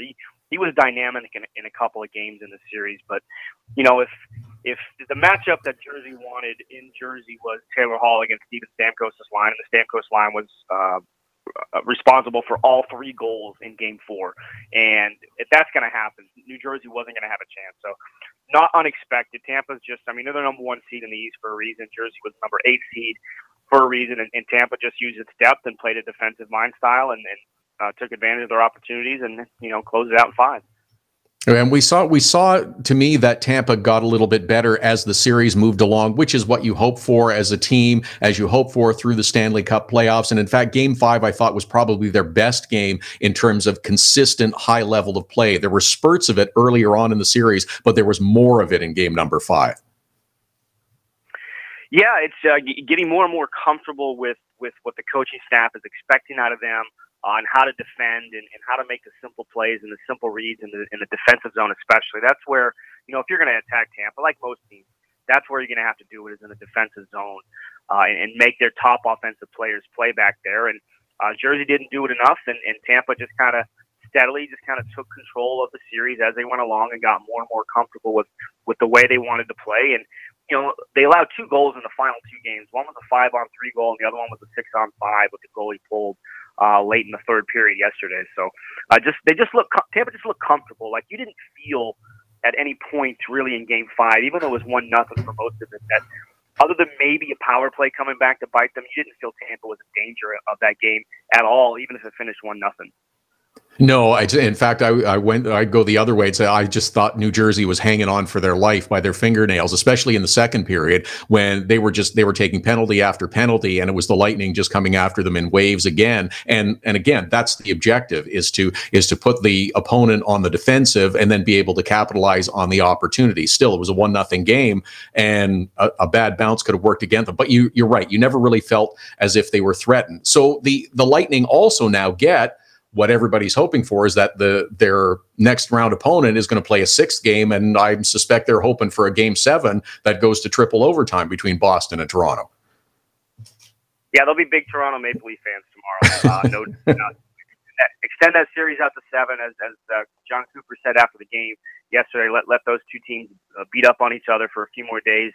We'll sit back and we'll wait. So, for sure, there's Toronto's probably the preferred matchup. I mean, Boston's given Tampa some trouble this year just in the style of play that they had, but Tampa will be ready for whoever they play. The way they played in that series against New Jersey, the way they played some of those important games down the stretch for Tampa, it tells me the mentality is where it needs to be to have success in the postseason, just like we saw in round 1. Erik Erlendsson is with us, Tampa Bay Lightning insider, at Erik_Erlendsson, to follow him on Twitter. Lightning with a 4-1 series victory over the New Jersey Devils. Now they wait to see who their next opponent is, and they're going to have a few days at least. I can't imagine the second round starting before Wednesday, so I suspect today is a day off. Will they be back at practice? Are there things that you expect the coach to be looking at, or things that they want to work on at this time of year preparing for round 2? Well, today is definitely a day off. We haven't seen the schedule for the rest of the week. The early indication is that the series would not start any sooner than Thursday, even if the Boston-Toronto is done. Obviously that goes to Game 7. It's on Wednesday, so that would push it back even further. But Thursday's the day we're hearing it would start the earliest. So that would give Tampa a few days to kind of rest first and foremost, because Ryan Callahan was banged up in that series. He came back yesterday. We know Steven Stamkos is dealing with whatever it is he's dealing with. He gets an opportunity to rest here a little bit longer, and then they'll start preparation. If they don't know who they're going to play, by Tuesday, they'll start preparation for both teams and start to do their pre-scouts and work on some things that way. But I don't expect too many hard practices here in the next few days, just enough to kind of keep the legs flowing, maybe just kind of focus in and zero in on some things that they want to improve on, and then take advantage of the rest as long as they can. Yeah, and then the other thing with Tampa in this series is we saw a lot of, as we talked, what was expected, and one of the things expected was Nikita Kucherov to be productive, but I don't know that anybody expected him to have 10 points in 5 games. He was a force in this series. He was, and he started the series slow. That's the amazing thing about it. Like, he wasn't playing anywhere near the level that we're used to seeing Nikita Kucherov play early in the series. Game 1, he gets the empty net goal. Game 2, he has a couple of power play points. Then you start to see him pick it up. And by Game 4, he took over that game, I think, at times like we're used to seeing. Obviously, he had the big hit on Sami Vatanen that knocked Vatanen out of the lineup. Had the 3 points, scored the game-winning goal. Yesterday, I think it was a little building on that even a little bit more. He had 7 shots on goal. I believe he had 10 shot attempts. Has the key goal late in the third period to kind of create some distance and separation. And if that's the case, if Nikita Kucherov's game is going to get stronger and stronger as we go on here, that is such a positive sign for this team because he can be a beast in the playoffs. We've seen it during their previous 2 long runs. He's been in double digits in goals in both those long runs for them. If he can be at the top of his game, that just opens up so many more areas for Tampa to utilize their depth against whoever it is they play next. Yeah, simply because the opponent, whoever it is going to have to deploy so many resources to watch Nikita Kucherov, whether it opens up Stamkos or whether it opens up Alex Killorn or JT Miller or whoever is just the opponent is going to be stretched so thin. Yeah, because if Kucherov and Stamkos and Miller are going to play like they did in the final couple of games of that series, well, guess what? Your second line has Braden Point on it. He's a 30-goal scorer. Plus, he's got Andre Palat and Tyler Johnson on that line. Those are both 20 to 25-goal scorers on a regular basis. And then your third line has a 25-goal scorer in Yanni Gourde on it. I mean, that's what Tampa can throw at you. If you want to shut down one line, they got 2 other lines that can beat you. And then their second and third line with Braden Point on the second line, and the third line has Tony Cirelli with Alex Killorn and Gourde. They can be defensive lines too. So they can be a shutdown line and an offensive line. And that's where Tampa can beat you. That's where they're so deep. And then the fourth line with Paquette, Kunitz, and Callahan it's good energy. It's good defensive responsibility. They've had some good offensive shifts when they've been on the ice. That's where Tampa's depth is. They're just so deep up front that it's hard to match up with them. Yeah, the defense is no slouch either. I like that Mikhail Sergachev also scored the first goal for Tampa yesterday in the game clinching game. He hadn't been getting a lot of ice time, but when he has been out on the ice, he's played well. He's done what's expected of him. He got more ice time yesterday because there were so many power plays, but I thought he showed well in the first series. He did, and certainly they picked their spots with him. There were some games he was 7, 8, 9 minutes early on in the series. But, just as it was with him during the start of the regular season, you start to give him a little bit more and see how he handles it, and give him a little bit more and see how he handles it. And as long as he's continuing to grow and show that he can handle it, he's going to get more responsibility. And, they're so top-heavy, especially between Stralman, McDonough, and Hedman, that they can kind of rotate those 3 guys around and give them some additional shifts here and there and pick their spots with Sergachev. But that shot that he put on yesterday, I mean, there's one thing about that kid. He is not afraid to shoot the puck. He will shoot it from anywhere. And the goal he scored yesterday was just a terrific way that he could see that lane open up just enough for him to put a shot on goal. There were 5 guys in the way, and he found that little bit of seam and that little bit of window to get the puck past Corey Schneider and, send Tampa on their way. Yeah, it was pretty something else to watch. Erik Erlendsson, Tampa Bay Lightning insider at Erik_Erlendsson is how you follow him on Twitter. Good stuff, Erik. We appreciate the time today, and I'm sure we'll be talking again soon. Thanks, Todd. I appreciate it. Great show, man. All right. Thank you. Appreciate that. Erik Erlendsson, Tampa Bay Lightning insider. Lightning moving on to round number 2 of the Stanley Cup playoffs. It'll be either the Boston Bruins or the Toronto Maple Leafs, their second round opponent. Leafs prolong that series with a victory in Boston, hanging on for a win against the Bruins. Those 2 teams will play Monday night. If that series is decided, well, then we'll know. Otherwise, it will push the second round start a little bit later than that. At Hockey Unfiltered, at Todd Lewis Sports, our Twitter and Instagram handles. Sizzling show that's moving along today. Really busy, but lots of good conversation and discussion. Coming up before the hour is out. Kyle Bukauskas from Sportsnet will join us with a little more on the Maple Leafs and the Boston Bruins as they get set for game number 6 on Sunday. Vegas Golden Knights, the first team through to the second round. Pacific Division winners will face off against the San Jose Sharks in round number 2. We'll wait and see when that one gets started. Vegas been hanging out for a few days. Danny Webster covers the Vegas Golden Knights. He'll join us right after the break. Hockey Unfiltered with Todd Lewis sends you to the biggest events at the best prices. This year, we've partnered with Seat Giant to give you special deals on tickets to NHL games, concerts, or other events.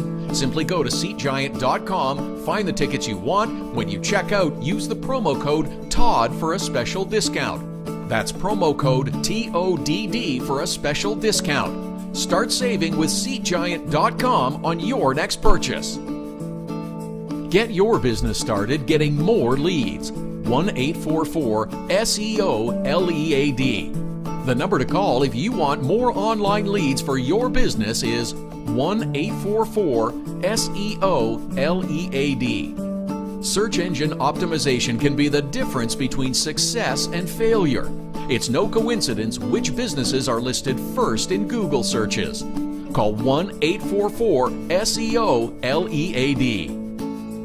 Now it's even easier to nominate your dog as the Hockey Unfiltered Dog of the Day. We do it every Saturday. Send us a photo on Twitter or now on Instagram with the hashtag HU Dog of the Day. We choose a winner every Saturday. That's simple.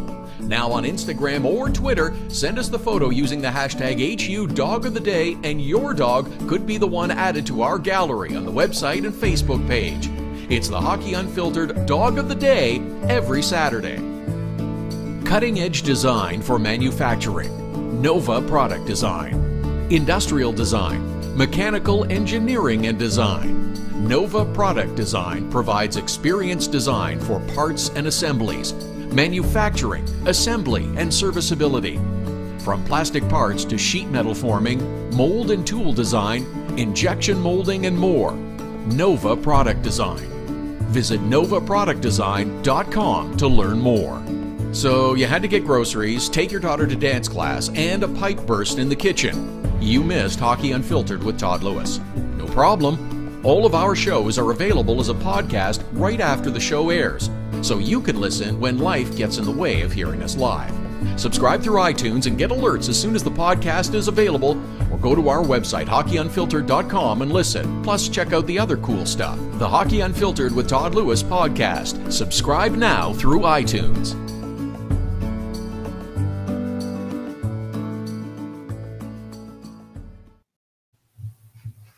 This is the Sunday edition of Hockey Unfiltered with Todd Lewis, here every Saturday and Sunday, 11 Eastern, 8 a.m. Pacific, live at hockeyunfiltered.com, streaming live on the Hockey Unfiltered app, powered by Primetime Radio.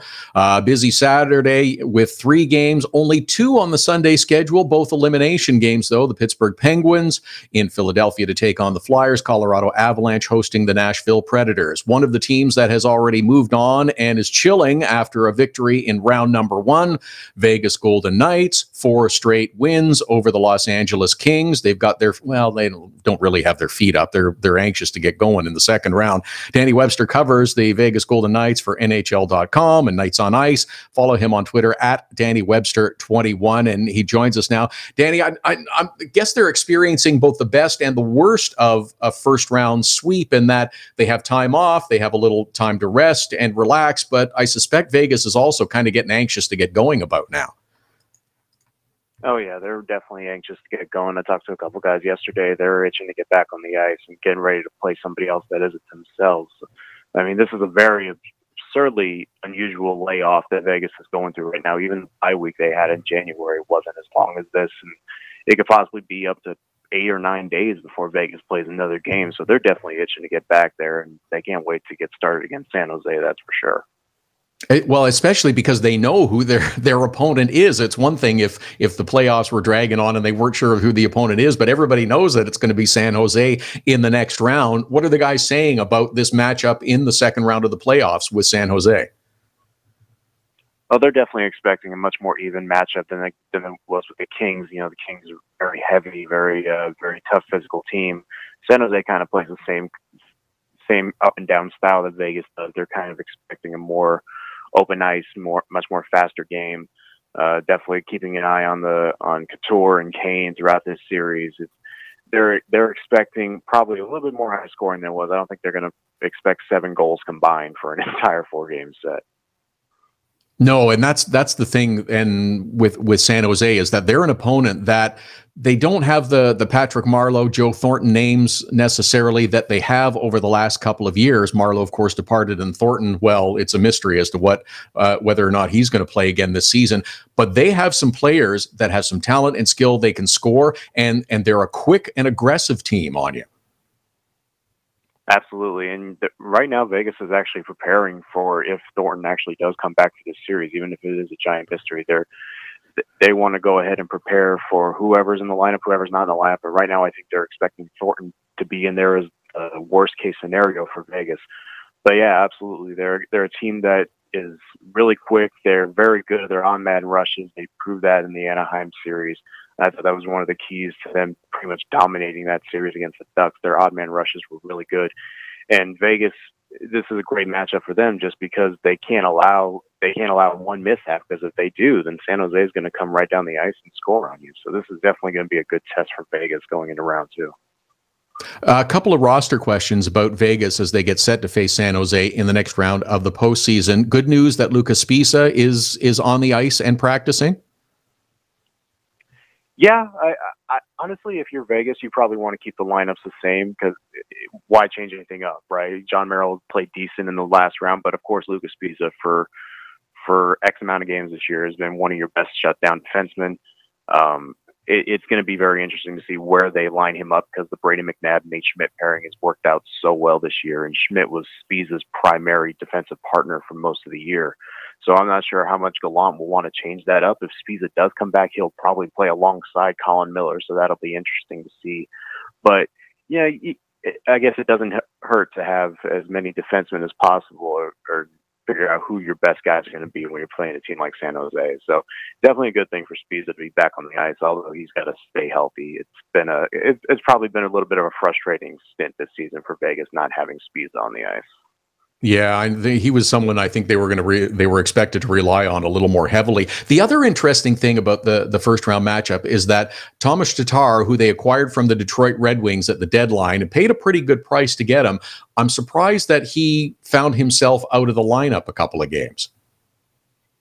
Yeah, it's pretty much a numbers game. Vegas had to deal with the returning David Perron, who missed the last 6 games of the regular season with an injury. We're not sure what that injury was, but when Perron was cleared to go, Gerard Gallant was put in an interesting position, because what are you going to do with Alex Tuck, who has done really well on that second line with Erik Haula and James Neal?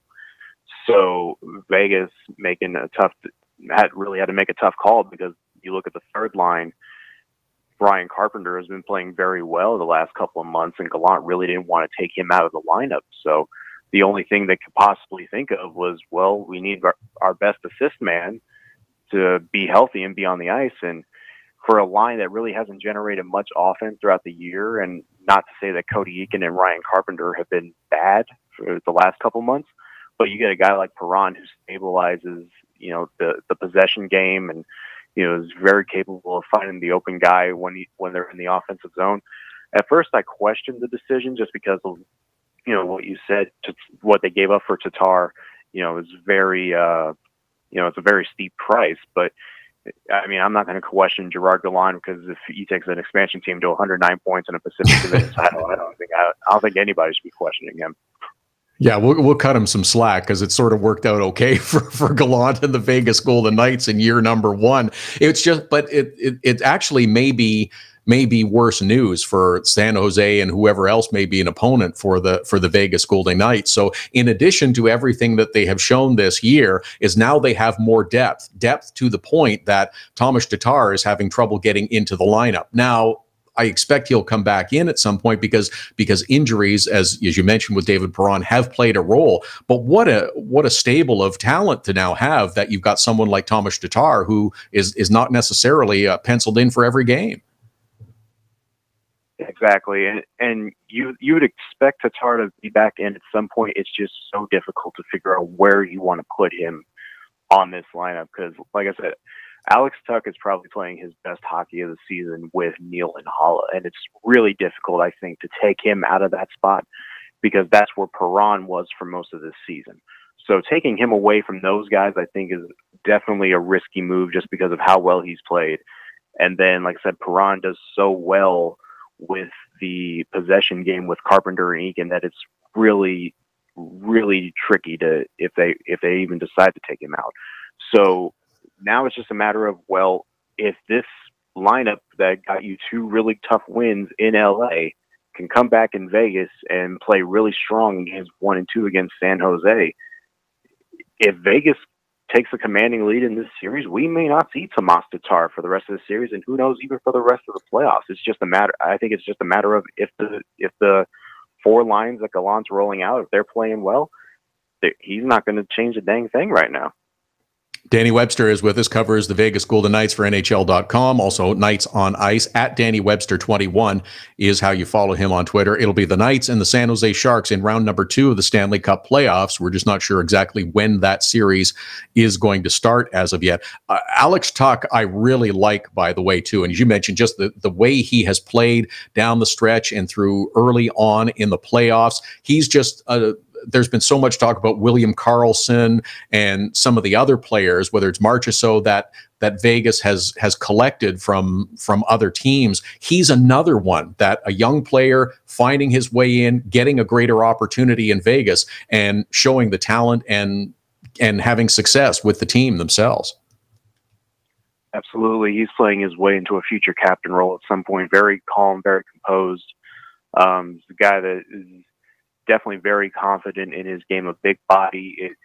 Just watching him grow throughout the season, there are definitely moments where, maybe he was a little too big for the moment. And I do think playing on that third line might have hindered him a little bit, but you can see when you put a group of guys who are capable scorers, who can definitely make plays on the offensive zone, he's very much capable of being an offensive force for the Golden Knights. And it's going to be really interesting to see going forward just how well he performs. And, if he keeps playing like this, you got to think he's one of the X factors in this postseason. Like you said, you got guys like Karlsson and Marchessault, and, they're going to give you what they give all season, including Riley Smith. But if you got a guy like Alex Tuch who can give you a goal or 2 in a series, that could definitely change the complexion for the Golden Knights going forward. Yeah, no question about that. The thing with Vegas that everybody, me included, has watched all season long, when they burst out and had success and continued to carry it through the season, locked up a playoff spot, locked up top spot in the Pacific, thought it was going to be a really tough first round playoff matchup against the LA Kings. They wind up sweeping them out in 4 games straight.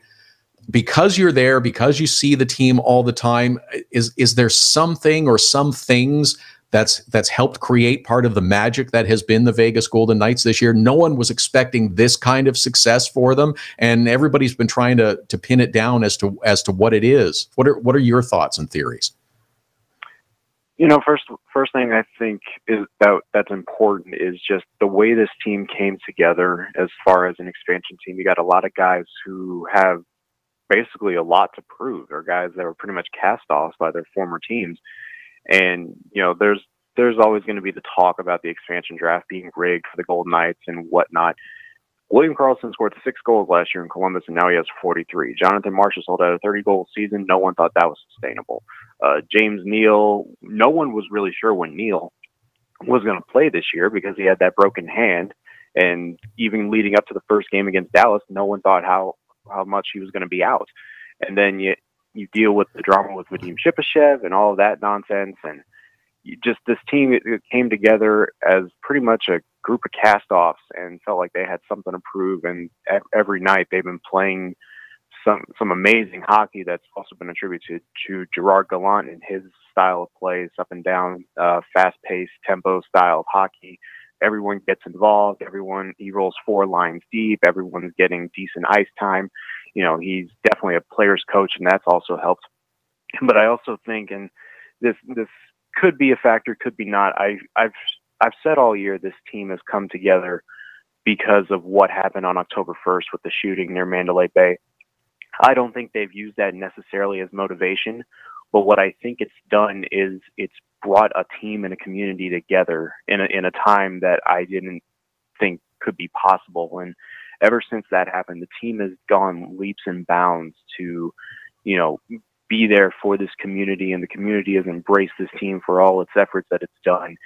And I think just the way that the community and the team have rallied together have given the city a reason to believe, hey, this team is playing for us. This team is playing for much more than a game of hockey. And I think that there's some aspect of that when you talk to some of the guys in the locker room that they feel that is really strong and really true. So I think there are a lot of factors you combine into that say that Vegas is having such a strong season from the top down. Just any narrative you can find is probably plausible at this point. Really well said. The power of positive energy and motivation will take a team an awful long way. That's Danny Webster from NHL.com, Knights on Ice as well. At Danny Webster 21 is how you follow him on Twitter. Really good to have you, Danny. I appreciate it, and hopefully we can do this again soon. You got it. Thanks very much. Thank you, Danny Webster. With that was a great summary of the Vegas Golden Knights and how they came together, how the community came together, and how their season has played out. Everyone forgets about Shipachyov, and he was the first player signed by the Vegas Golden Knights. That seems like it was a lifetime ago. At Hockey Unfiltered, at Todd Lewis Sports, our Twitter and Instagram handles. One more segment up to the top of the hour. Kyle Bukauskas from Sportsnet will join us. We'll talk a little Toronto Maple Leafs, Boston Bruins in that series, headed back to TO for game number 6. Hockey Unfiltered with Todd Lewis, back after the break. Hockey Unfiltered with Todd Lewis sends you to the biggest events at the best prices. This year, we've partnered with Seat Giant to give you special deals on tickets to NHL games, concerts, or other events. Simply go to SeatGiant.com, find the tickets you want. When you check out, use the promo code TODD for a special discount. That's promo code TODD for a special discount. Start saving with SeatGiant.com on your next purchase. Get your business started getting more leads. 1-844-SEO-LEAD. The number to call if you want more online leads for your business is 1-844-SEO-LEAD. Search engine optimization can be the difference between success and failure. It's no coincidence which businesses are listed first in Google searches. Call 1-844-SEO-LEAD. Now it's even easier to nominate your dog as the Hockey Unfiltered Dog of the Day. We do it every Saturday. Send us a photo on Twitter or now on Instagram with the hashtag HU Dog of the Day. We choose a winner every Saturday. That's simple. Now on Instagram or Twitter, send us the photo using the hashtag HU Dog of the Day, and your dog could be the one added to our gallery on the website and Facebook page. It's the Hockey Unfiltered Dog of the Day every Saturday. Cutting-edge design for manufacturing, Nova Product Design. Industrial design, mechanical engineering and design. Nova Product Design provides experienced design for parts and assemblies, manufacturing, assembly, and serviceability. From plastic parts to sheet metal forming, mold and tool design, injection molding, and more. Nova Product Design. Visit novaproductdesign.com to learn more. So you had to get groceries, take your daughter to dance class, and a pipe burst in the kitchen. You missed Hockey Unfiltered with Todd Lewis. No problem. All of our shows are available as a podcast right after the show airs, so you can listen when life gets in the way of hearing us live. Subscribe through iTunes and get alerts as soon as the podcast is available, or go to our website, hockeyunfiltered.com, and listen. Plus, check out the other cool stuff. The Hockey Unfiltered with Todd Lewis podcast. Subscribe now through iTunes.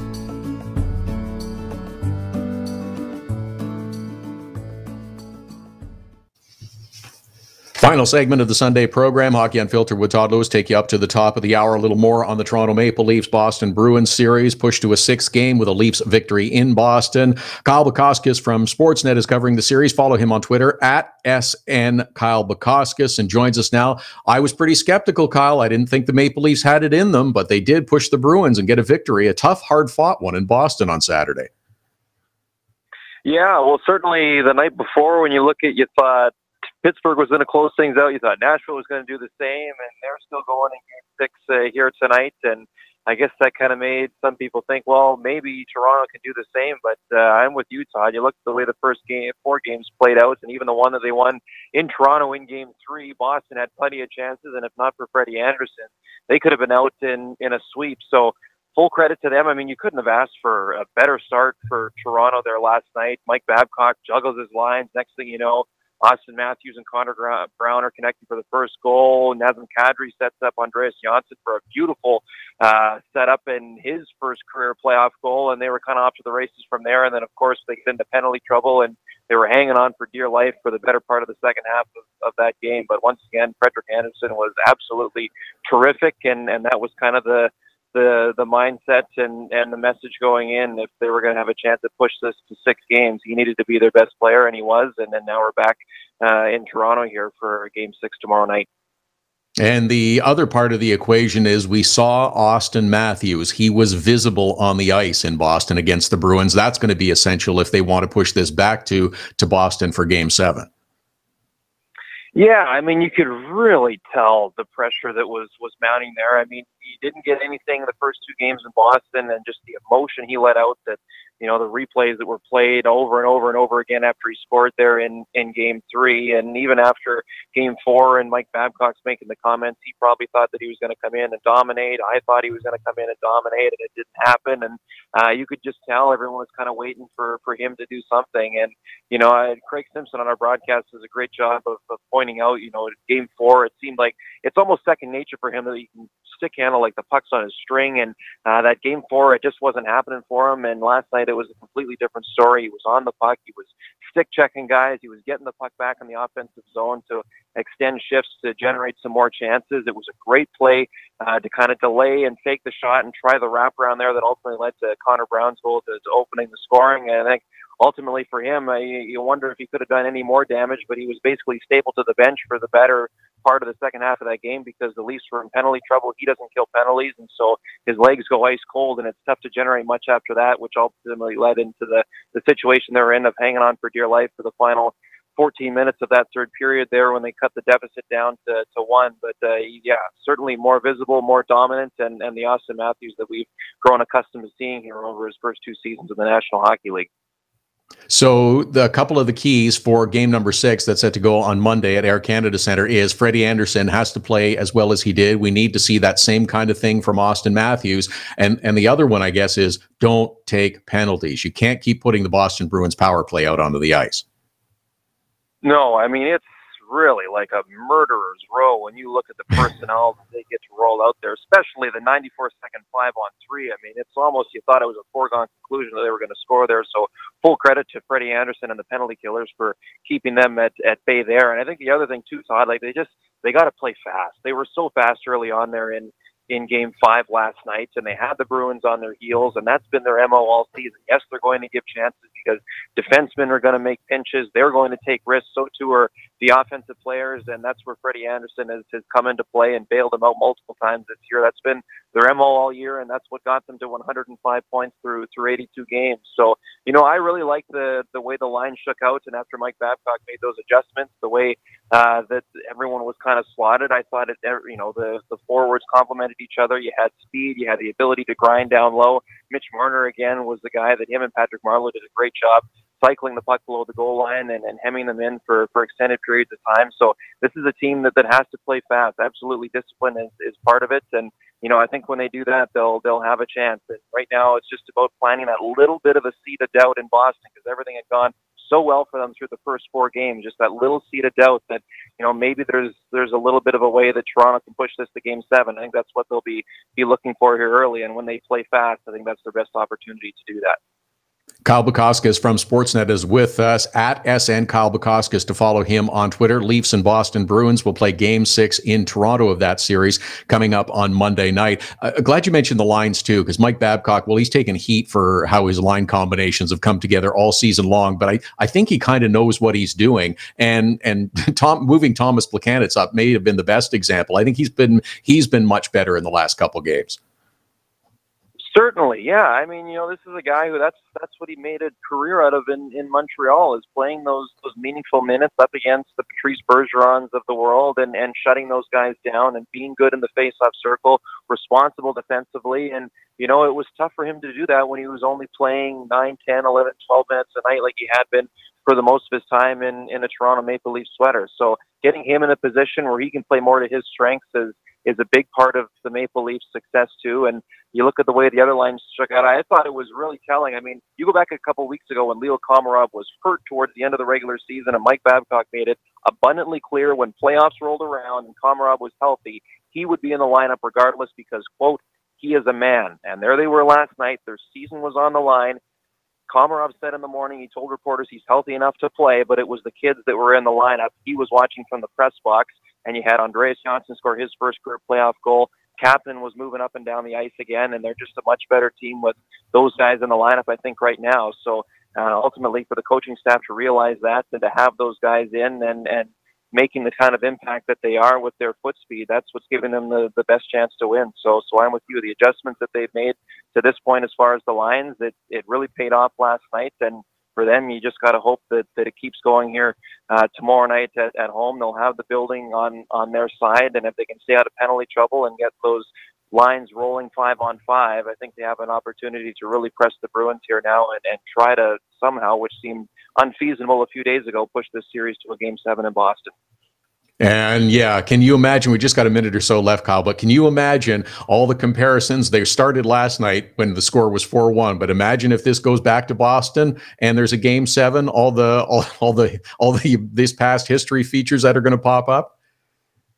Right, exactly. We got a bit of a taste of it before the series was going. Was this kind of a grudge match after what happened in 2013? Last night, you mentioned it, the 4-1 lead, then it was 4-2, then it was 4-3, and you thought, man, this can't happen again, can it? So if we're back in Boston Wednesday night for a Game 7, I think we'll see more shots of James Reimer laying in his crease, wondering what did happen in the crowd outside of Maple Leaf Square. So I know it's something everyone in a Leafs fan base and in the Leafs organization wants to forget about, and they have moved on. But you just can't avoid it if we get into that situation. But if we are in that situation, that means the Maple Leafs have given themselves a chance to move on to the second round, which didn't seem attainable about 48 hours ago. Yeah, you're absolutely right about that. That's Kyle Bukauskas from Sportsnet, at SN Kyle Bukauskas, to follow him on Twitter. Good to talk to you again, Kyle. I enjoyed it, and enjoy the rest of the series, and hopefully we'll have you back again soon. Sounds great, Todd. Anytime. Take care. Thank you. Kyle Bukauskas from Sportsnet. Maple Leafs and the Boston Bruins get set to go in game number 6 of that series coming up on Monday night. Of course, on Sunday, there's business to get to first. Pittsburgh Penguins are in Philadelphia to take on the Flyers in the afternoon contest. Pens with a 3-2 lead. Philly with a tremendous game in Pittsburgh in game number 5. Can they find a way to get a victory on home ice against the Pittsburgh Penguins? And another intriguing one, a few hours later, Colorado Avalanche hosting the Nashville Predators. It is the Preds with a 3-2 series lead. Again, late game dramatics with the Colorado Avalanche coming up with a victory. Oh, it was something. It was something. We'll wait and see what happens. But it's going to be fun to watch on this Sunday of the NHL playoffs. When we reconvene next week, we'll be into the second round. How deep will depend on how quickly the first round is wrapped up. But it's been a fun ride in the Stanley Cup playoffs so far, and we're looking forward to more fun in the second round as we continue to move our way through. Our thanks to Kyle Bukauskas from Sportsnet, to Danny Webster from NHL.com talking Vegas, Erik Erlendsson, Tampa Bay Lightning insider, Stephen Whyno from the Associated Press, who is with us talking Washington and the Columbus Blue Jackets, Luke Fox from Sportsnet, great info on the Winnipeg Jets, and Dave Isaac, who is covering the Philadelphia Flyers for the Courier-Post. Have a great day of hockey. Have a great week. We're back with you again next Saturday and Sunday beginning at 11 Eastern. Hockey Unfiltered with Todd Lewis sends you to the biggest events at the best prices. This year, we've partnered with Seat Giant to give you special deals on tickets to NHL games, concerts, or other events. Simply go to SeatGiant.com, find the tickets you want. When you check out, use the promo code TODD for a special discount. That's promo code TODD for a special discount. Start saving with SeatGiant.com on your next purchase. Get your business started getting more leads. 1-844-SEO-LEAD.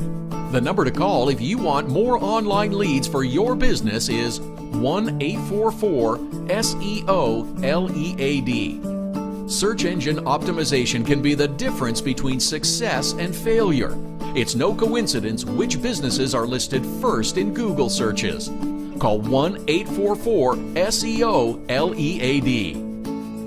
Now it's even easier to nominate your dog as the Hockey Unfiltered Dog of the Day. We do it every Saturday. Send us a photo on Twitter or now on Instagram with the hashtag HU Dog of the Day. We choose a winner every Saturday. That's simple. Now on Instagram or Twitter, send us the photo using the hashtag HU Dog of the Day, and your dog could be the one added to our gallery on the website and Facebook page. It's the Hockey Unfiltered Dog of the Day every Saturday. Cutting-edge design for manufacturing, Nova Product Design. Industrial design, mechanical engineering and design. Nova Product Design provides experienced design for parts and assemblies, manufacturing, assembly, and serviceability. From plastic parts to sheet metal forming, mold and tool design, injection molding, and more. Nova Product Design. Visit novaproductdesign.com to learn more. So you had to get groceries, take your daughter to dance class, and a pipe burst in the kitchen. You missed Hockey Unfiltered with Todd Lewis. No problem. All of our shows are available as a podcast right after the show airs, so you can listen when life gets in the way of hearing us live. Subscribe through iTunes and get alerts as soon as the podcast is available, or go to our website, hockeyunfiltered.com, and listen. Plus, check out the other cool stuff. The Hockey Unfiltered with Todd Lewis podcast. Subscribe now through iTunes.